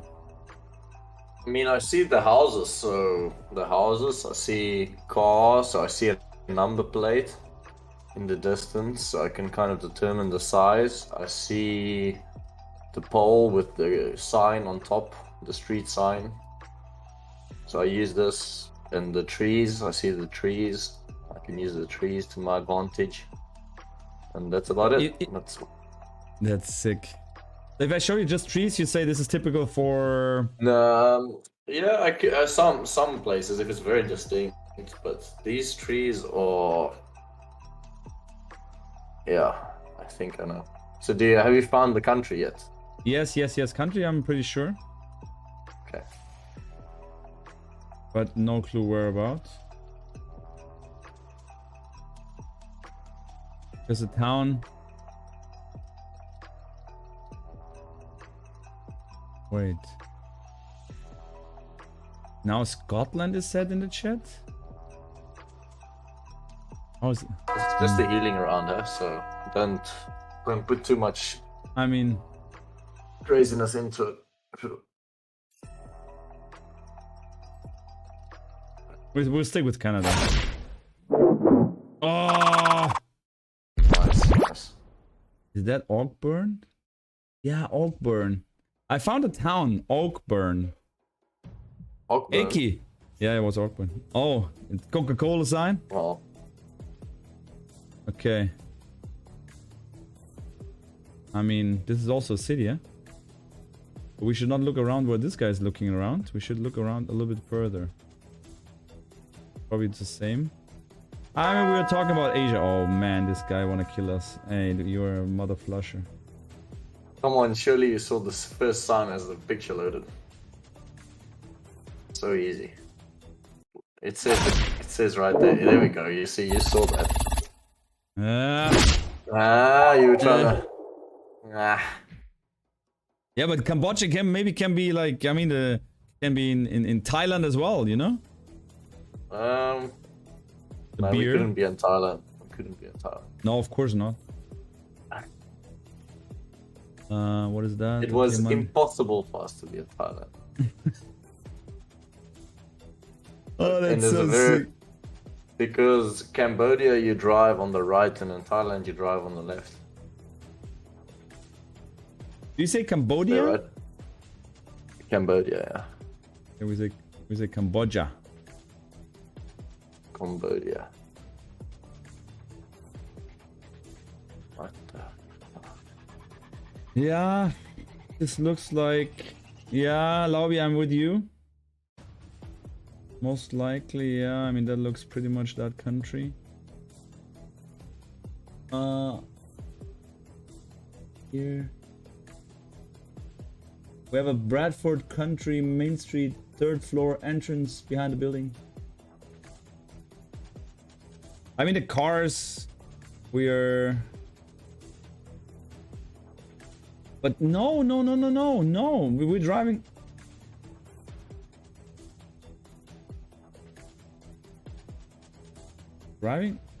Driving on the right side. I mean, I can talk because this guy knows already everything about it. But we're driving on the right side. Am I completely nuts now?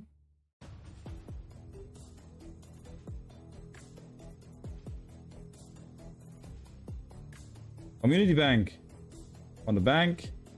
I'm in the town now. Oh. Here. Okay. But where is that? How can I find this? I mean, you're telling me where we are, but... It's like you have too much information now. That's not fair. Yeah, go for it.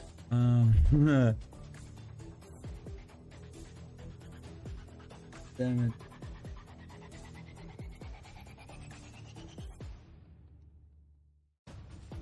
Oh, maybe, yeah, but Lobby, I think it's just probably the. Let's go here. I think it's just the bank is from that state or from that town or from whatever. India. AK, are you completely crazy?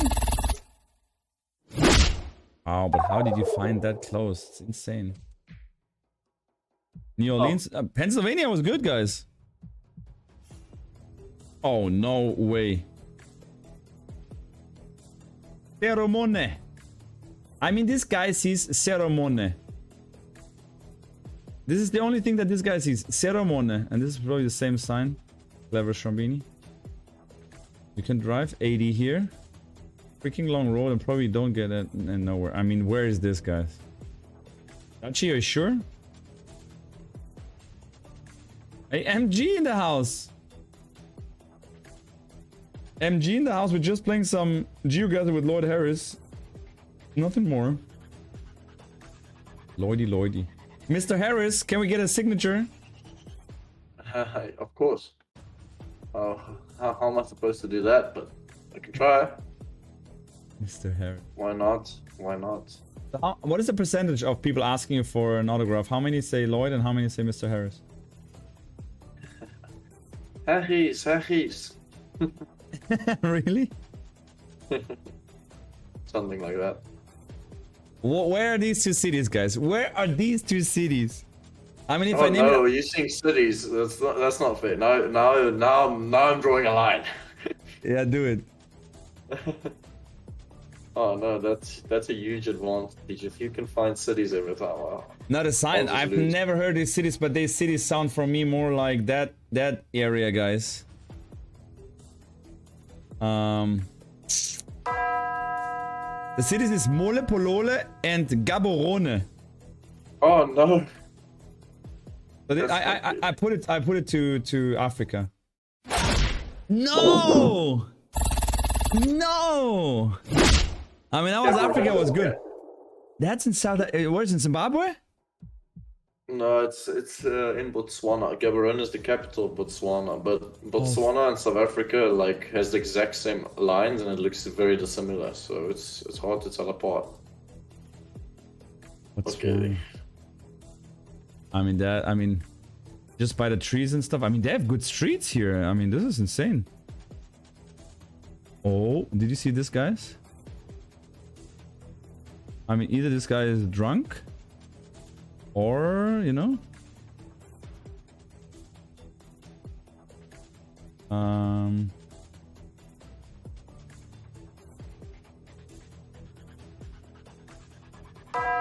let's put some pressure on this guy. I don't know if it was a good... What? India? You say India? Nah, not India. Is it India? What do you say? Sri Lanka. Ah, but we are closer, guys. We are closer. Sri Lanka. Yeah, that's hard to see from where I was. Can imagine, but still good. Shit, it's bad.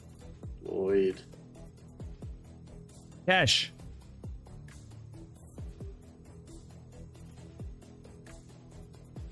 I mean, guys, this is a joke. How can we see something here?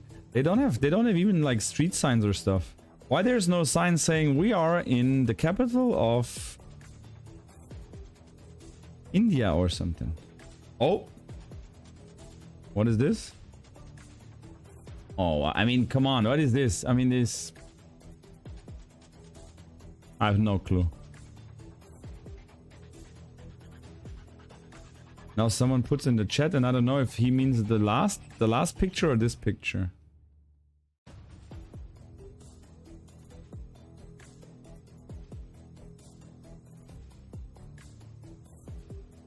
I think you got this one.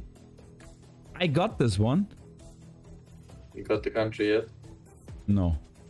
I mean, from that sign, no clue. I mean, I know which area we are, but this is it doesn't help us much. Yeah, it's just obviously it's not in like a big town or something. So to find a name like that will be tough.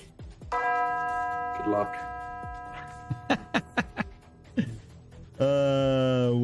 Let's go. We are driving left, guys. We're driving left. So is Malaysia driving left? Oh, fucking hell. We go to Malaysia. It's actually in Thailand. Oh, it's near Bangkok. Oh, come on. Yeah, it was a Thailand poll, so it was pretty easy Thailand.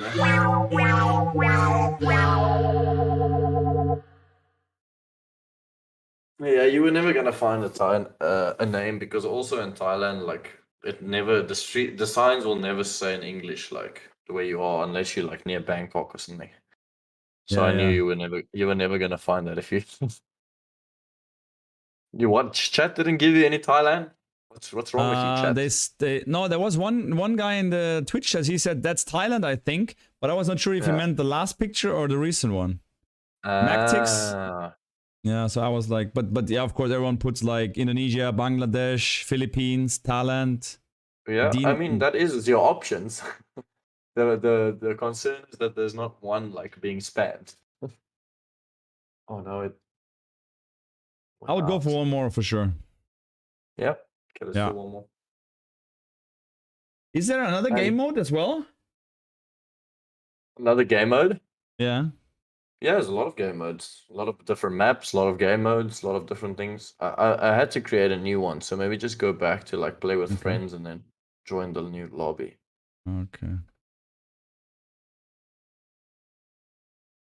So how I normally play is we play this 15 seconds, no move, and like you can't move, so no moving around.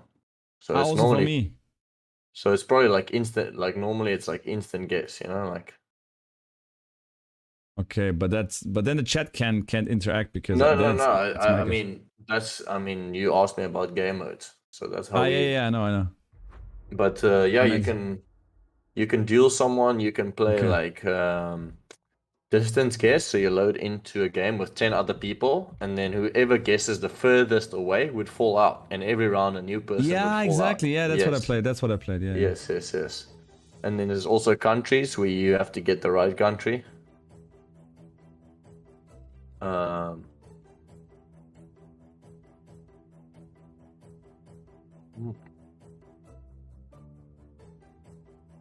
They sell Fanta.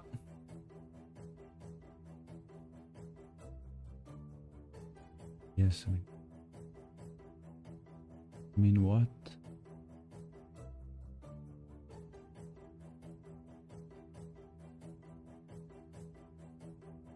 What is that, guys? I'm lost here.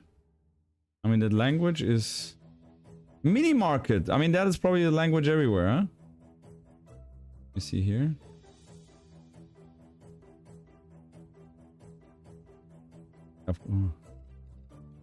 That doesn't help us that much, but it's a nice place actually. I mean, looks pretty cool in the background, like you could just see the mountain there. Yeah. The Montan. Montaña. Oh, we know where we are. We know where we are. You can log in.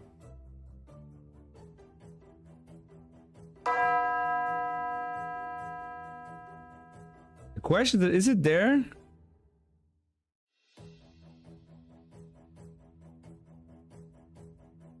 Let's go here. Maybe I'm completely wrong. Oh! And no one in the chat said Greece. Okay, now Eke said it.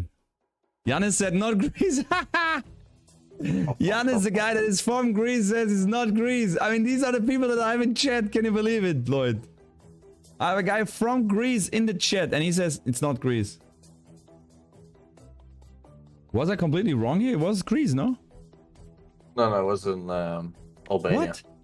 It was? I thought I was very close. Was I wrong? Yeah, you were close. Yeah, I mean Greece. I don't know where you guessed, but it was Albania. I don't know where you guessed. Yeah, Greece. Albania is just above Greece. Yeah, just on top border of Greece. Okay, not Greece. Okay.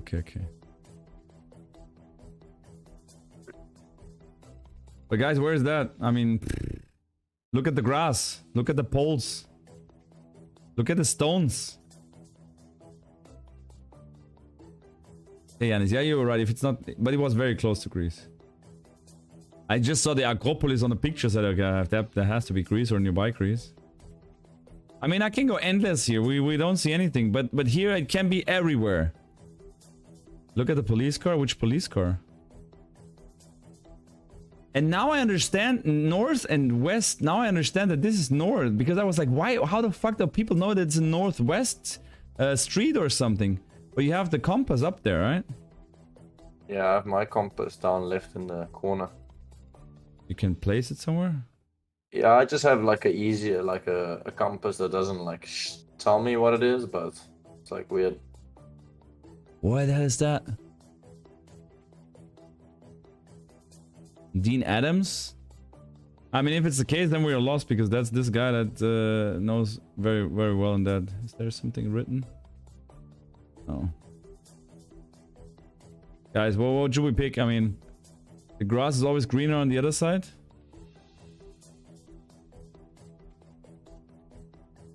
I mean, Lloyd, do you have any clue? Probably yes, but... Yeah, I'm just trying to decide on the area based on the mountains. Oh. Guys, what do we pick? I mean, I'm also with Lauby a little bit, more than with Elki actually.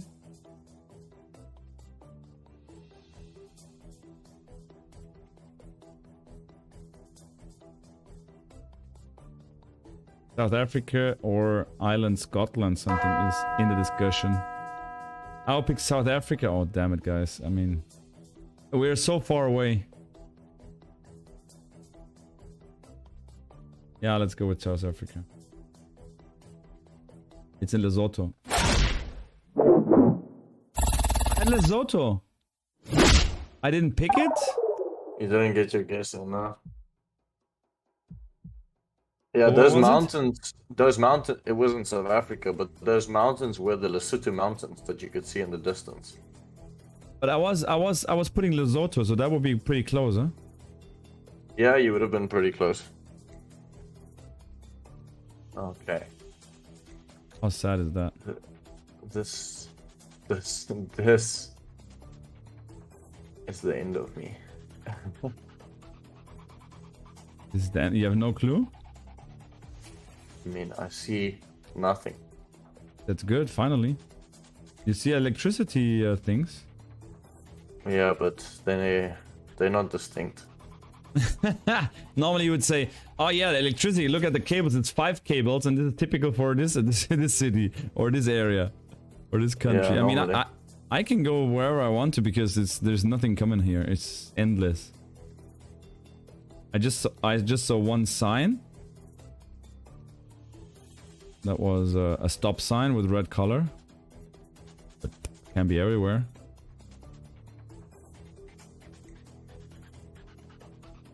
I mean, he hates to lose. No, it's not that I hate to lose. It's just no. Well, such mountains too. I was there. Scotland has, but yeah, but for me also it was like too. How to say? You were just in the middle of nowhere and mountains all around. Hey, why the car didn't go there? No, we cannot read the sign. Oh, that's such a pity. The car goes the wrong direction and we can't go to the signs. But guys, any guess? Well, let's just guess. Take any guess. I mean, here it makes no sense to go. The roads, of course, never end here. I mean, where is that? Look at the trees. Look at the grass. I mean, the only thing that we have is this the electricity thing, and that's not Germany and nowhere in Europe, I think. I mean, it can be Europe, but I mean, what did they? I mean, this looks like it's from the 80s or 70s in Germany. So. What is this? I mean, this is like Canada? That's these things are in Canada? Not sure about that, but you say so. Hey Ivan, how you doing? If all else fails, then it has to be Canada.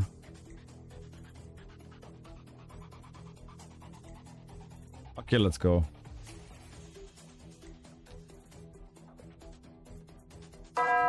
Yeah, but it's bad. It's bad that if you click on the map and you have your thing picked,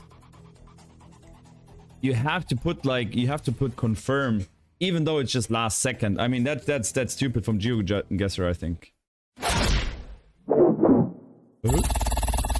Lloyd? I gave you the one back for not clicking on the previous one. But we were close. No, but actually they should just pick the thing, right? In my opinion. Pick what thing? If you log in your guess, but you don't confirm it, and the time runs off, that they take at least the thing that you put in there. Yeah. If you've made a marker, they will take it. No, they don't. I had the marker. I had the marker, and I was about to click guess, and then the time expired. Well, I don't know. If you have a marker down, like now I already put my marker somewhere. So like if you would guess now and the time would run out, they would take it. And that's weird because that's what I thought I did and they didn't take it. That's why when I load, like I immediately go put my marker in the place where I think it is, and then. Ah, so you cannot mess up completely. Yeah.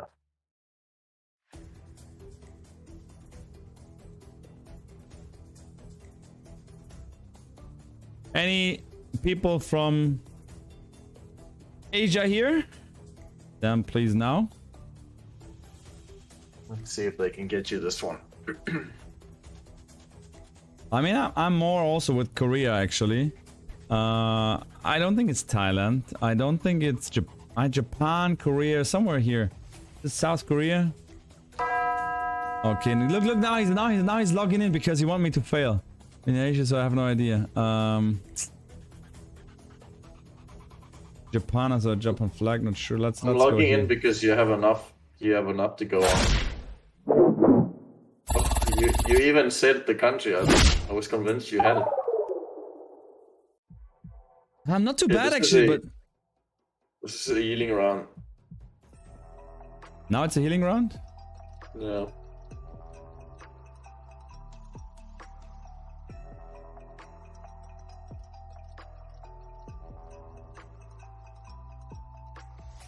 Okay, I would say, guys, this is somewhere here.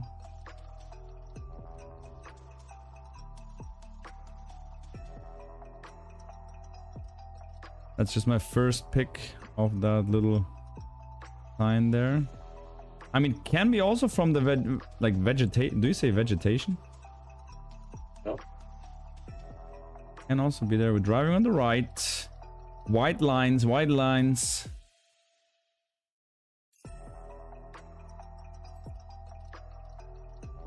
Okay, now we have something. Wait, what is this? Yeah.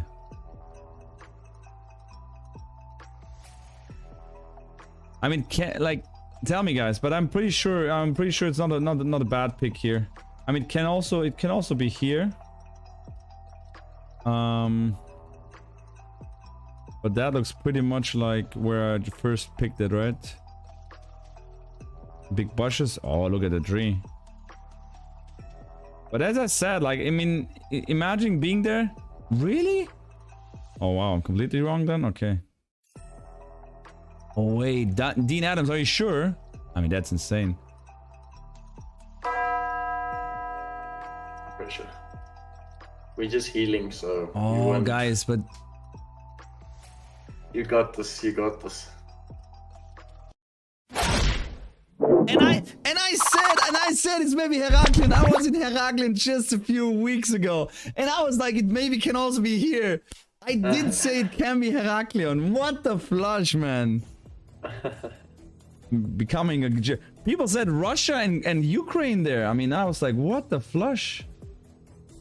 Yeah. I mean, I'm lucky I'm not a completely idiot here. I mean, this is again like. This one's very easy. Yeah, for sure. Very, very easy. We're driving on the left, guys. So probably Thailand. These freaking signs, I mean, they look like very tight. Like this is, yeah, of course, this Bangladesh, Bangkok, Udontani, new normal Udontani says here. What it says here? I mean, of course, you cannot read it. Because in Thailand, there's never an English sign unless you're close to Bangkok. Remember? You have to take everything into consideration. But the guy's driving on the right side here, no? No, look. Cars are coming. Of course, Shamini noticed the big bushes, exactly.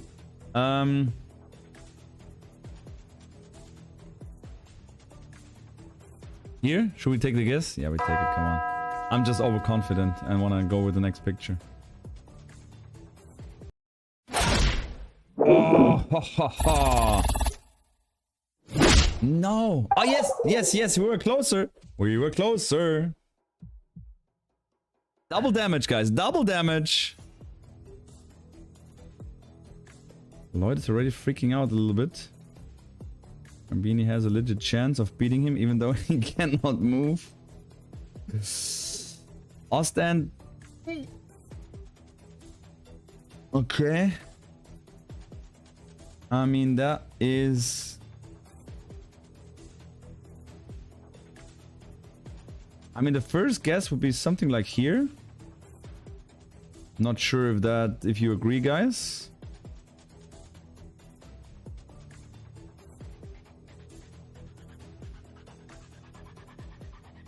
Okay, sometimes the car does not really go on, like just a little bit, just small, really small steps.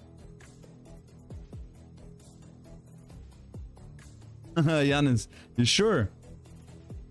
It can actually be. Oh, it can be actually. Yeah, that's not too bad, Yanis. Anyone coffee? Nah, I don't drink coffee. Shambini doesn't like coffee. Oh, look at this. Oh, guys, how beautiful is this? It's not that I see something, Lloyd. It's just like that I'm seeing a beautiful view here. Wow. That looks very good, doesn't it? You know the country, Lloyd? I think so. I think so. I mean, this thing lets me... Yeah, but Angela, where is that? Is the question.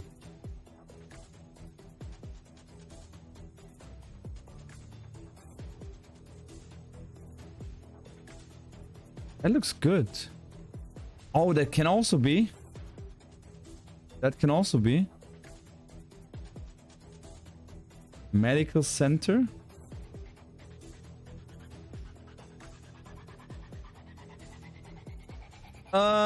Okay. Log in. You know?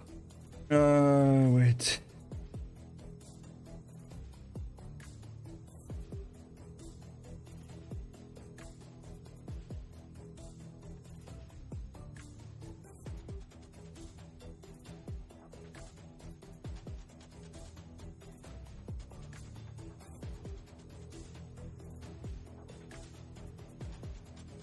Where is that? Which one? New Zealand? Belgium? Oh, guys. I'm completely somewhere else.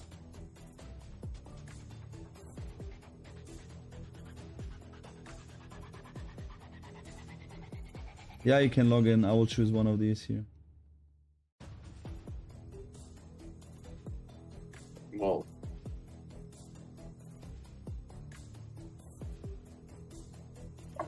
I'm just trying to convince myself what I think it is.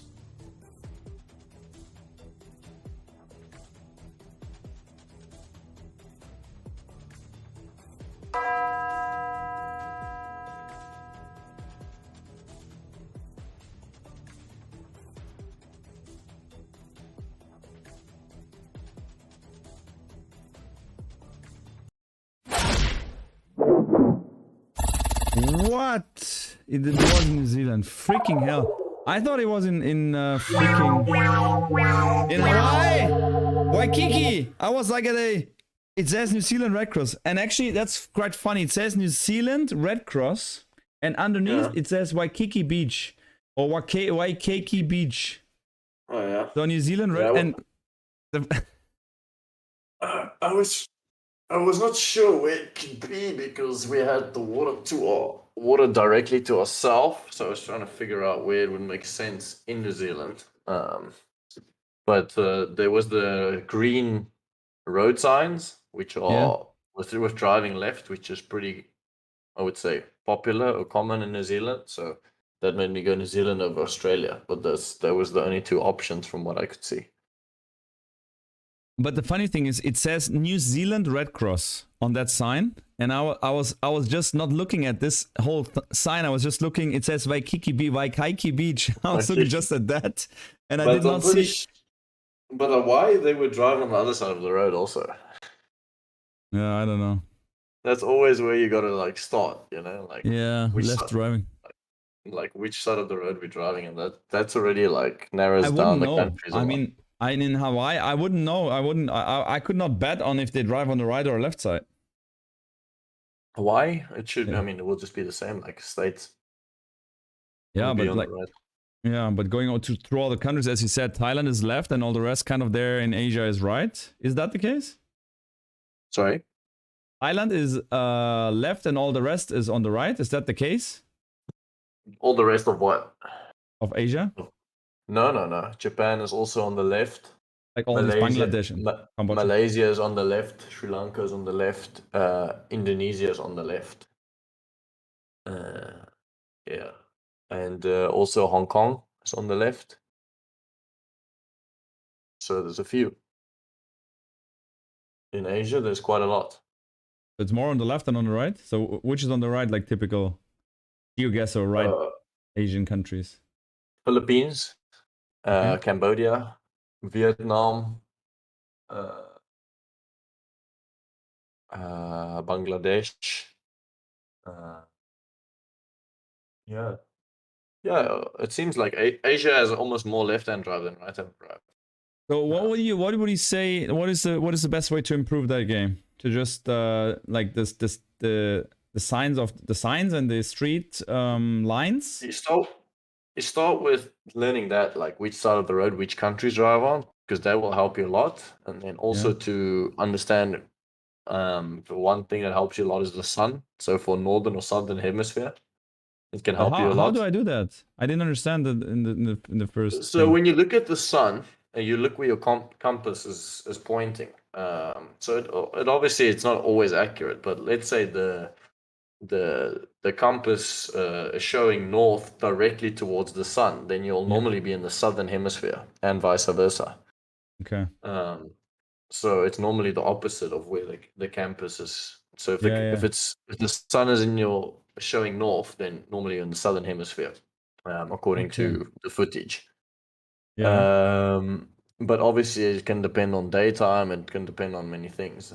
And sometimes it will show kind of in the middle, and yeah. And you also need to look at the sun accurately. But then, yeah, the next big thing is road lines, I would say. So road lines and which side of the road they drive, that's where you start. And then after that, there's a lot of things you can learn. Okay. But I think those are the most important ones. Like I learned a little bit of the bollards, the poles. So like that's the easy stuff. Also the car that like you can see Yeah. or Yeah, that's sometimes the car insane. Yeah. that we in. So Yeah. you can The car that we in. Yeah.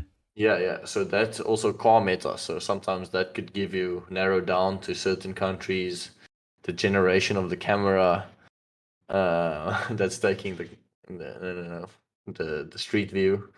So there's a lot of different things, and then obviously you start learning vegetation and stuff like that. But it's very it gets very hard once you try and become very good, I would say. That's where you're trying to head. Yeah, so right now I can get a lot of the countries, but the problem is region guessing, like within countries. It's still hard for me. Um, and I still do make mistakes on countries the way I shouldn't. So I need to fix that and But then then start even learning countries a bit better. the region guessing is like insane. Even like saying, okay, I know I'm in Australia, but then Yeah. Yeah, so you have to know in which part of Australia because Australia is huge. So if I guess exactly in that's what I'm Western saying. Australia, but it's actually, in Brisbane, then I'll get like 0 points because Australia is that big. So you can't be that inaccurate.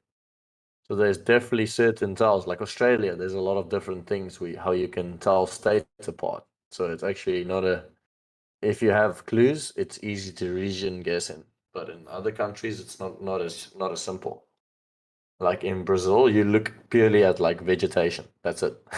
In In Brazil. Russia, in Brazil, it's probably the hardest country to region guess, Okay. and it's also huge. It's everywhere the same It- kind of. yeah, there's some things that's different, but then you also find them in other parts of the country because the country is just so big. South Africa is very hard to region guess. Russia is obviously massive, so that's also probably one of the hardest. Yeah, all the big countries, they're the tough ones. Yeah, for sure. I mean, of course, if you get like you're in Ireland, there's not much that I can do wrong there. If you're in Yeah, Australia, you can still be like 10,000 kilometers wrong, kind of. yeah. Ireland is normally pretty easy to get. Uh, UK pretty easy. Those countries. Just by driving on the left and then the road lines. Yeah. So they use these hedges in like UK and Ireland, and Scotland, Yeah. and then also like it's very common in Ireland to see like dashed yellow lines on the outside, which you'll see nowhere else in the world. So like that round we had in Ireland earlier, I knew it was Okay. Ireland because of that. Dashed yellow outer lines. Yeah, and then in UK you'll have a back yellow plate and a front white plate. So where in Ireland you'll have just white plates. So that's how you can also distinguish between the two countries. Yeah, right. So guys, yeah, yellow plate in the back of the cars. What is it? Yellow in the back and white in the front is in UK. Yes, in UK. I know the yellow plates in the back, but I was never thinking that I have white plates in front. White in front, and then in Europe you have also yellow plates in Netherlands. Netherlands, yes. Also in Luxembourg, but Luxembourg is like very seldom. I would say that you get it in the game way more seldom. So if you see all yellow plates and you know it's Europe, I mean you'll see the architecture. Then you just go Netherlands. Crazy. And then also one other good tip is if you're driving if you're in Italy and you can see number plates, so you know Europe has a blue strip on the left hand side of their number plates. Yeah. So in Italy there's a blue strip on both sides, like a blue strip on the left and a blue strip on the right. So it's different from the other European countries. Of course. Yeah. Yeah. And in Poland, I saw the Poles having a red top. Yeah. So in Poland, it's red bollard around the pole that kind of goes all the way around. Yeah. Like a red strip. Yeah. Yeah, because it looked Germany, and then I was like, no, like the highway and like the surroundings. I was like, that could be Germany, but then the poles, I know that was not Germany. Yeah, there's a lot of countries with white and black bollards with a black strip, so that could be tricky. Some of them have like 2 dots, and some of them have a thing in the middle. But then there's also countries that share it, but at least you can know it's like one of 3 countries. You know what I'm saying? Yeah.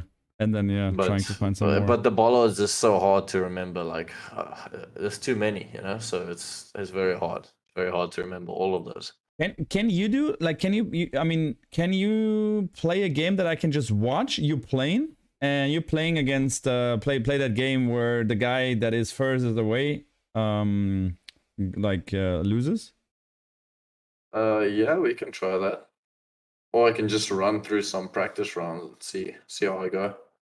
Yeah, as well. Like but I need to get the link from you. I don't know, not the link, but just like visiting or watching you. I don't know how that works.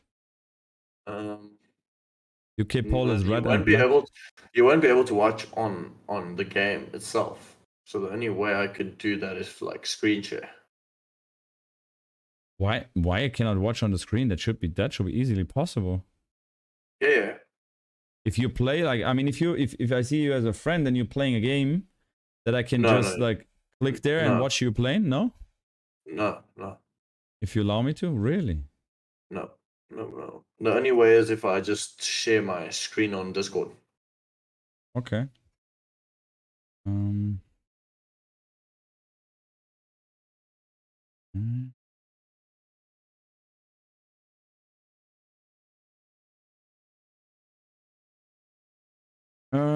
Share the screen on Discord. Okay, and now I have to set up a whole new screen.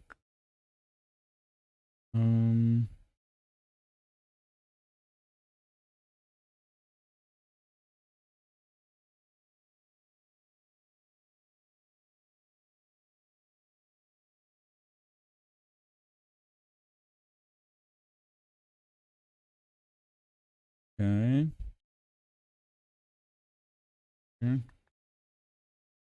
Yeah, kind of. Yeah. Okay, now they see us, and wait, let me just make it.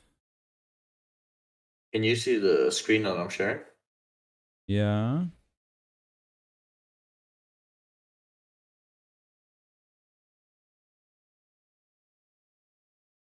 Yeah, it's good. It's fine. Do you want me to explain what I see, or do you want me 100%. to run through the games? I mean, play a game against other people, and then just like this game where you play like 15 people. Yeah, the problem is that I can't really. It's hard to explain because it's so quick. Yeah. It is. How much seconds do you have then? I think it's 1 minute or something. I'm not sure. Okay. So let's run through like one map here. So this is just Okay, the got it. Okay, diverse okay. world. So this is I first got you. round. Okay. So we driving left. Yes. Definitely Asian looking script, and we have double yellows, which is only in Taiwan. In Asia. So we just go there. Okay, it's not Taiwan. Okay, also in Thailand apparently. But Okay. normally I would just go Taiwan there with the vegetation. Like obviously I can't see anything, so all right, once again double yellows. The back of the sign is black and the dirt looks Brazilian to me. So I'm gonna go with Brazil. Oh yes, the dirt If looks I Brazilian to me, guys. Of course. yeah, I'm probably gonna go something here. So That's pretty close. double yellow is in comparison of Asian signs. You say it's only Thailand and the other country, Yeah, but double yellow. double yellow. I think you can only see in Thailand and Taiwan in Asia, because I Okay, knew it was Asia. okay, but also And both appears in. countries drive left, so that makes it a Sure. bit tricky. Yeah, Yeah. got it. Okay, this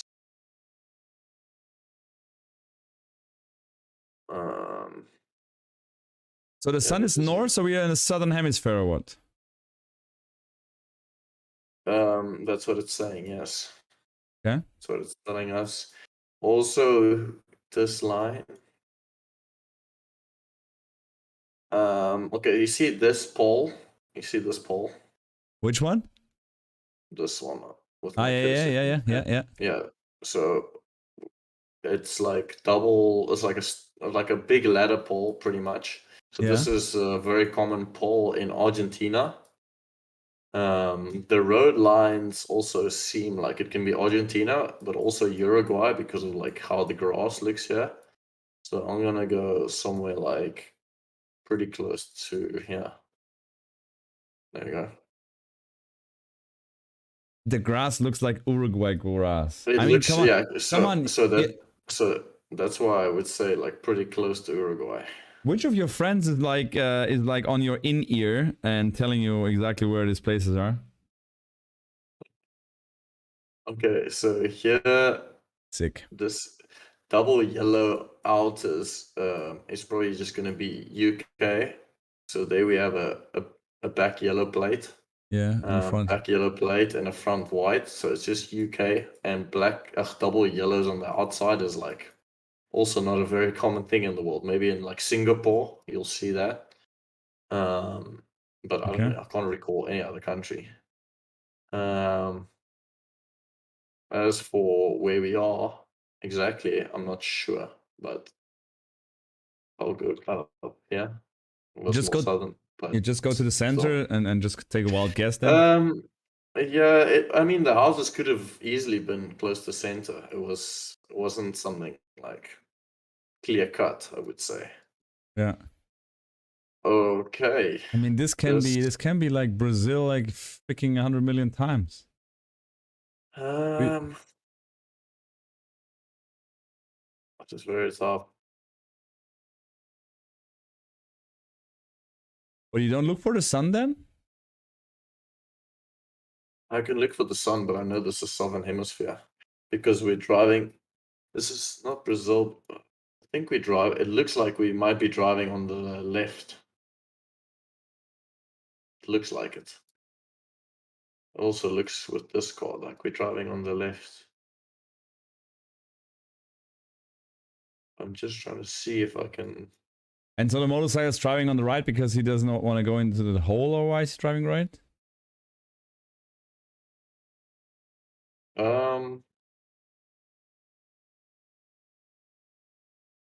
No, it's hard to tell. I mean, the road is so small. I'm just making an assumption, yeah. So I don't know. Ah, the motorcycle is coming towards us. Yeah, it's I coming thought towards us. Yeah, so I I thought it's do going think it's away. left, but the road is so Yeah. small. But this is the back. Right. Yeah, this should be. Shit, it should be. It looks like we're driving left, but it's not for sure. Yeah.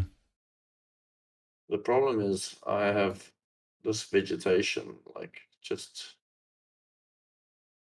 not.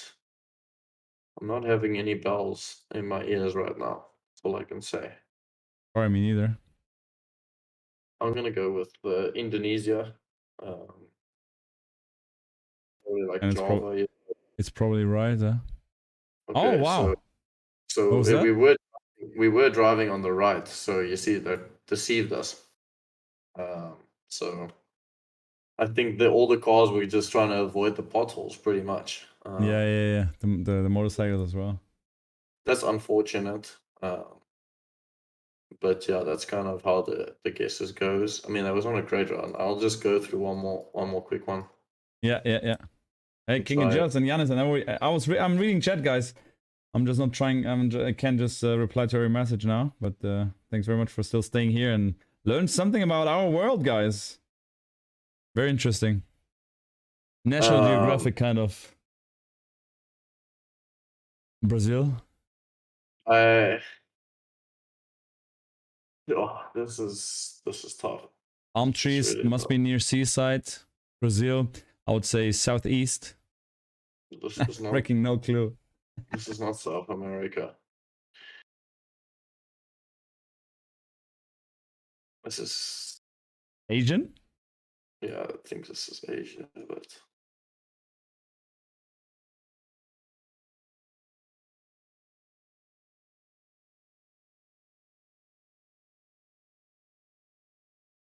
Wow.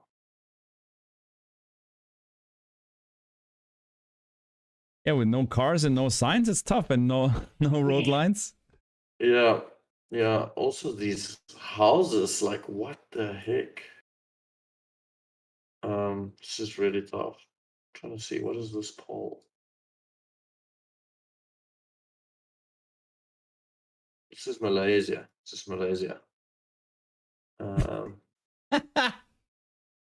Sorry, I Malaysian have to pole. laugh. Yes. There's Oh, black fucking no paint clue. It's on so there. tough. This is And then Malaysia. he's I think looking at this the is- pole and he's looking exactly at the pole. Okay, this is that's- Malaysia.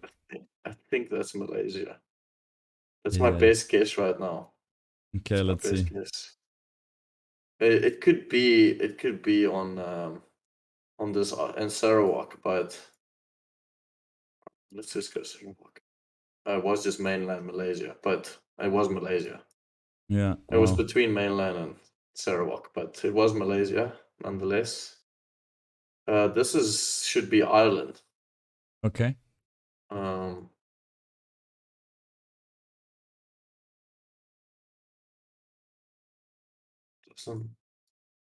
Yeah, I think so. Then I mean, if these yellow cut lines are only in Ireland, then it's probably Ireland. in Europe, like in Europe, Okay. yeah. Okay. Yeah. It looks like Europe, or no? I would say this is Ireland. Little mountains. Yeah. It's Malaysia. Look at the grass. People making fun of you already. Oh no. He knows it's Malaysia because of what? Because of the... Oh wow, what? Where was that? It was an island. And what did you pick? No, it was in New Zealand, my friend. New Zealand. That's why I was saying in freaking Europe, because it didn't. Never mind. I'm just gonna pretend like that didn't happen. Okay, you didn't see anything. So New Zealand also these double. I mean, just to understand. Okay, Yeah, New Zealand also can have them, but it's not Really as common, I would say. But that was just a bit unfortunate. Okay, this is Botswana. pretty. No, I would say this is South Africa, most likely. Then primary school. Is it in Afrikaans? I mean, the bus, that white bus is 100% like this South African white bus, but of course also any other country as well. Behind you, that white bus reminds me so much. Yeah, I mean, you can get them in Botswana also. Yeah, For probably sure. sure, yeah. But Could be yeah, Lesotho. it looks like it says 072, which would be a South African code, I believe. Manoris says South Africa Northeast. Interesting. Look, I'll show you. Yeah, I'll show you a little. Can you see everything? Can you see the page? Yeah, I see everything. Just don't. Oh. This guy is sick. Look at this guy. So there's no. It's just it's not a house code, so that doesn't help us. But There was a map from where? From South Africa? yeah, that was a South African map with phone codes. Phone codes or postal codes? It's phone codes, but it won't be for like a cellular number. Okay, yeah. Okay, well, anyways, I don't know where in South Africa this could be. The mountains is to our south. This is such a weird location. Like,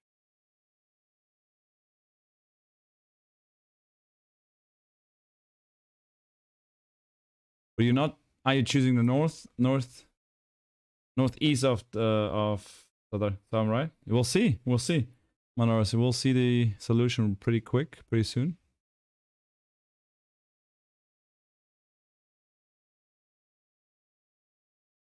yeah, it's just the mountains that is like.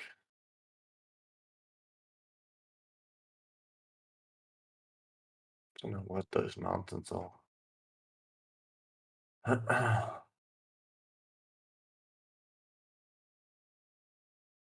And we are pretty close. That's a really nice guess.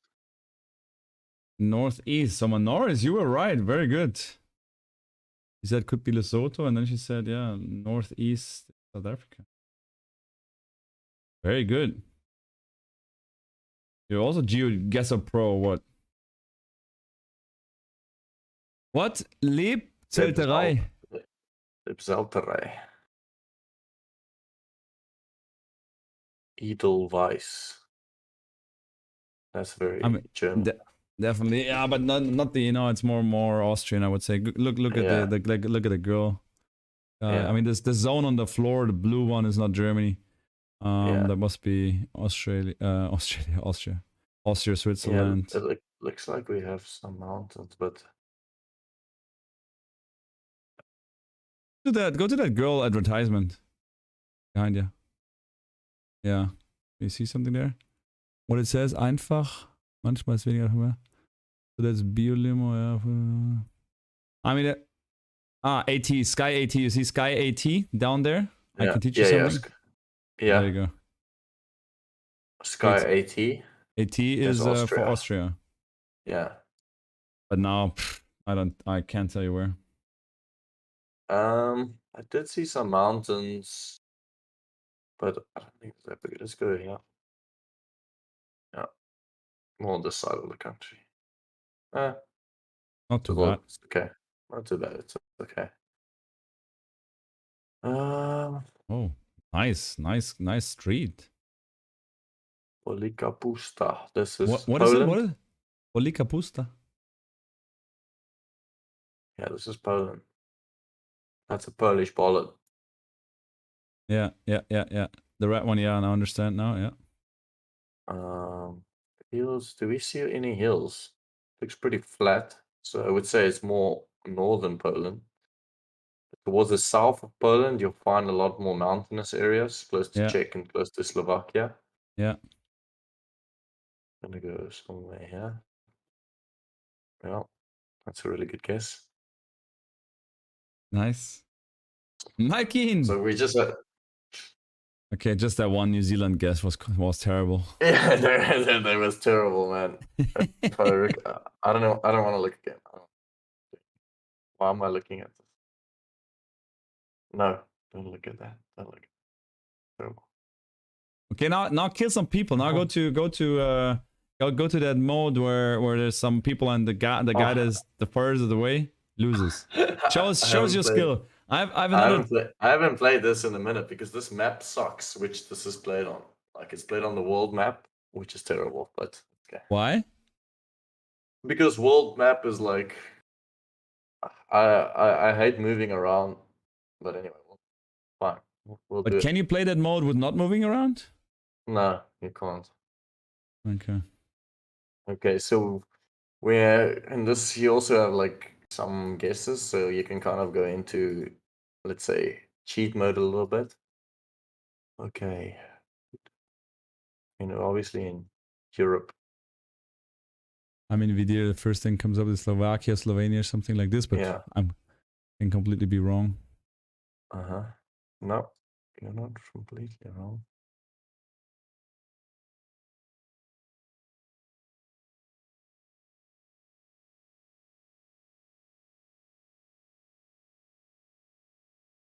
What is that red thing saying now? Lost connection or what? Oh, why? Oh, this is like Sweden or something. Really?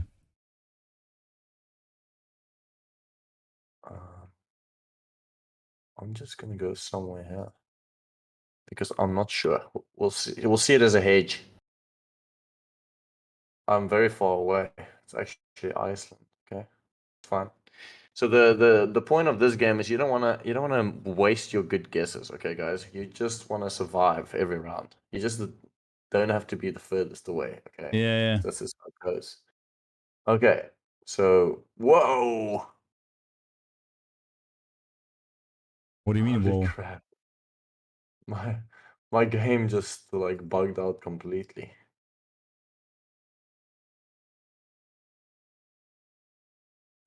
Car is gone. Is this Luxembourg? I mean, Can this be Luxembourg? I was thinking like Oh, well, Belgium, look, Holland. this like has look like. I mean, this is the Netherlands plate. This is Netherlands, though. Binnen Yeah, it is. and Bucharest. Yeah. But I feel like I never see this in the Netherlands. What part of Netherlands is this? I mean, it felt because the first pick what I would say is Netherlands, because next to the street is bicycle ways. They're so typical in Netherlands. Next to the road, the bicycle. Yeah, no, that's what I told. And the yellow plates. The yellow plates. It could only be Netherlands or Luxembourg, but where was it then? With the location, it wasn't Den Netherlands, Haag? but the location was just so weird. Like, yeah, okay. Okay, so we survived that. We keep going. Okay, double yellows, yellow plate. Nice car. We Asia? are in South America. Oh, really? I believe. Oh, yeah. Let's see that sign this there. is just, we're in Colombia right now. So yellow plates in some South America kind of equals Colombia for the most part. Okay, interesting. I mean, also the colorful houses is like very South American. Yeah. Yeah, I mean, we'll just go like Ecuador? Oh, why am I in Ecuador? I'm saying 3, Colombia, but 2. Yeah, that's why I'm just helping you, bro. Yeah, I don't know.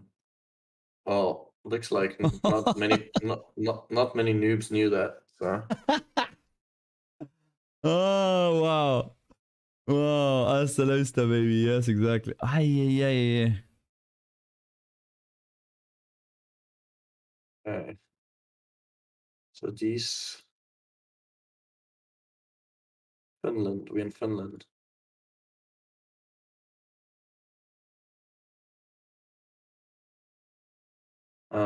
So these big red borders with the yellow on the inside is normally Finland. Also like just the sign and sometimes Yeah.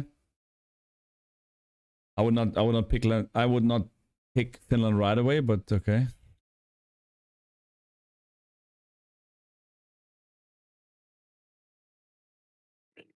was, I don't know what car was driving here, but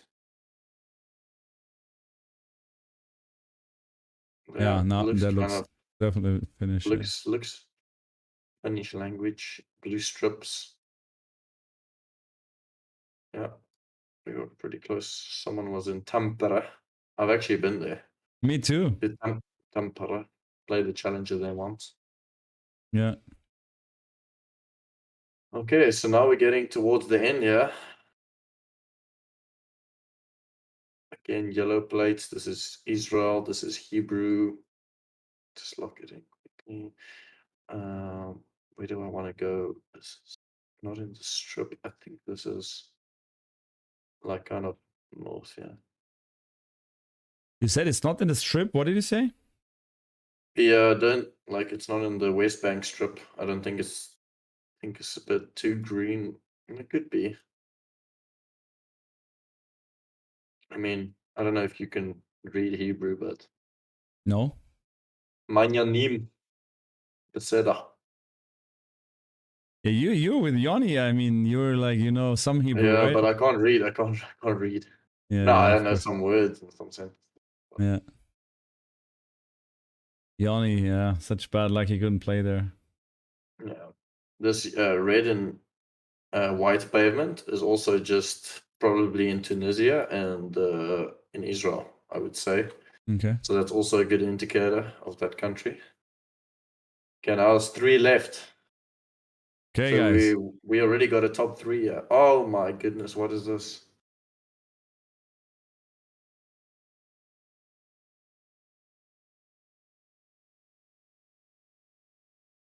Okay, it's definitely Chinese. Artmus Hizier? No. Yeah, this is either Kaohsiung or Taipei. I don't know if this is.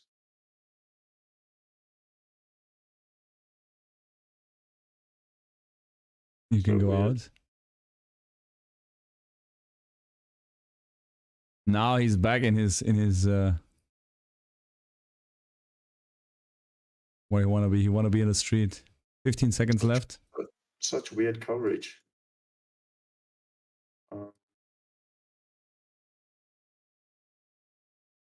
What do you pick now? Oh shit, it's not right. It's not right. Oh damn, where are we? Oh, it was Chinese tracker coverage. That's why. So China is not actually on the map I play, Diverse World, because Okay. they don't have this nonsense coverage. Like the guy took it by like his hand, he was walking around. Ah, okay, yeah. So you see, there was like a what the... You see this map? It moves around so weird.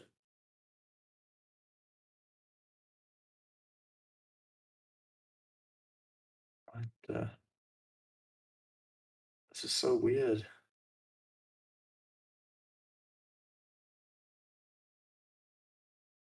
Hey, Capybara! How you doing? Does anyone speak Mandarin? No, I had a girlfriend that she was from Hong Kong, so she learned me some, but I forgot everything.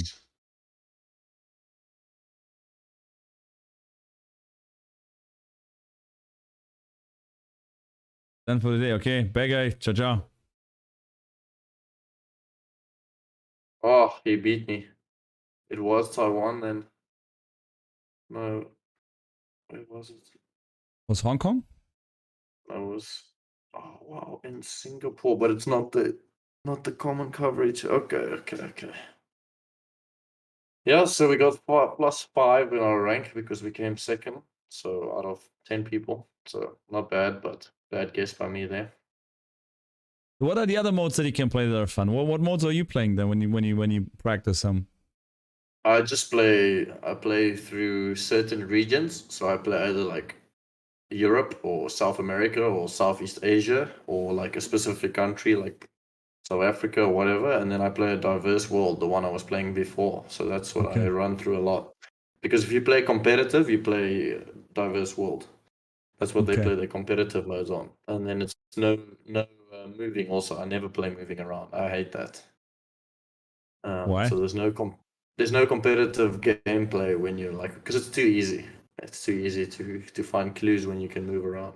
And it's You must lucky make because your if you go one direction, maybe you're unlucky, and the other guy just turns around and goes another direction and finds the sign of the country of the city. So when people play moving that play well, they'll find the streets and then they'll 5K it. They'll be exactly a pinpoint where it is in the world. Yeah, That's I how know. they play. So it's That's sick. it's another level. When they're moving, they can just 5K it like so quickly. Also, That is insane. Yeah, I mean, sometimes if you just see the picture, it's tough. But I imagine if you can move around, it's quite hard. Yeah. Very, very good. Guys, I'm calling it also a day now, as it's been a rough, long stream. I'm 6 minutes before streaming 12 hours straight. That was a long tennis coverage with a great finish with LLOYD showing us some skills on GeoGuessr. My couch called me already 2 times. I see some missed calls from my couch, and that's where I'm heading now. Chilling a little bit, just yeah, getting everything done for the start of the week. Again, LLOYD, it was a pleasure spending time with you and talking to you. Thanks again for your interview and also the GeoGuessr insights. Yeah, my pleasure. Thank you for having me. Really appreciate it. It's been fun. And go take your well-deserved rest. I will. You need it after this long session. So go enjoy it. Definitely. Awesome. LLOYD, thanks a lot. We will keep texting. We'll keep in touch. And thanks again one more time to you. All right. Cheers. Cheers. Ciao.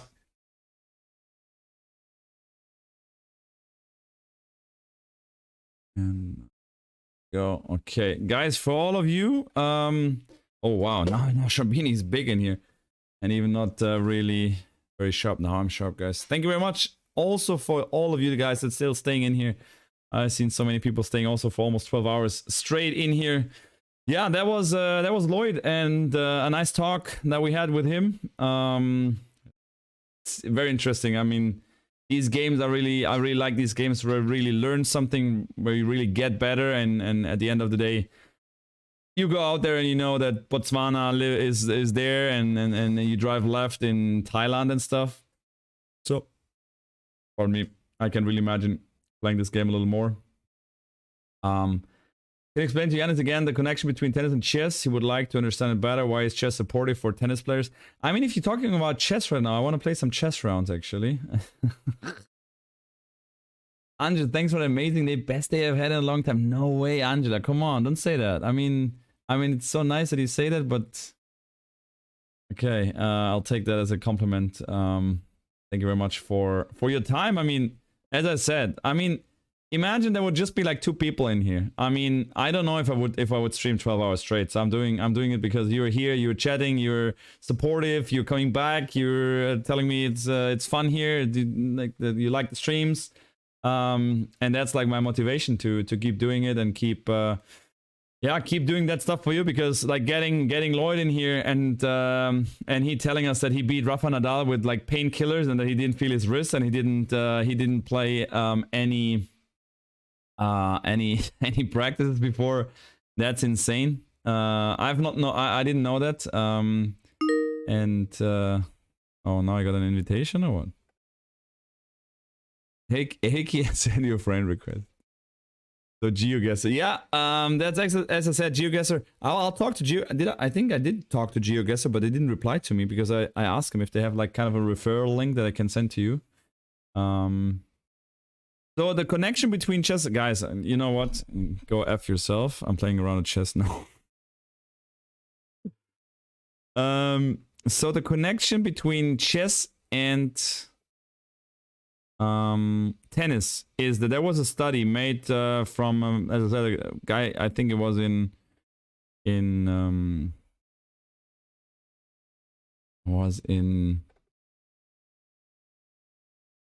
Barcelona. The guy did it in Barcelona, and he says that if players play chess, like kids, that he made studies with kids, and he says when the kids played chess throughout their kind of career, it turned out that these guys were more likely to be more focused on the tennis court, and that was a correlation Wait, let me see. There you go. That there was a correlation between the guys who could play good amount of chess or good chess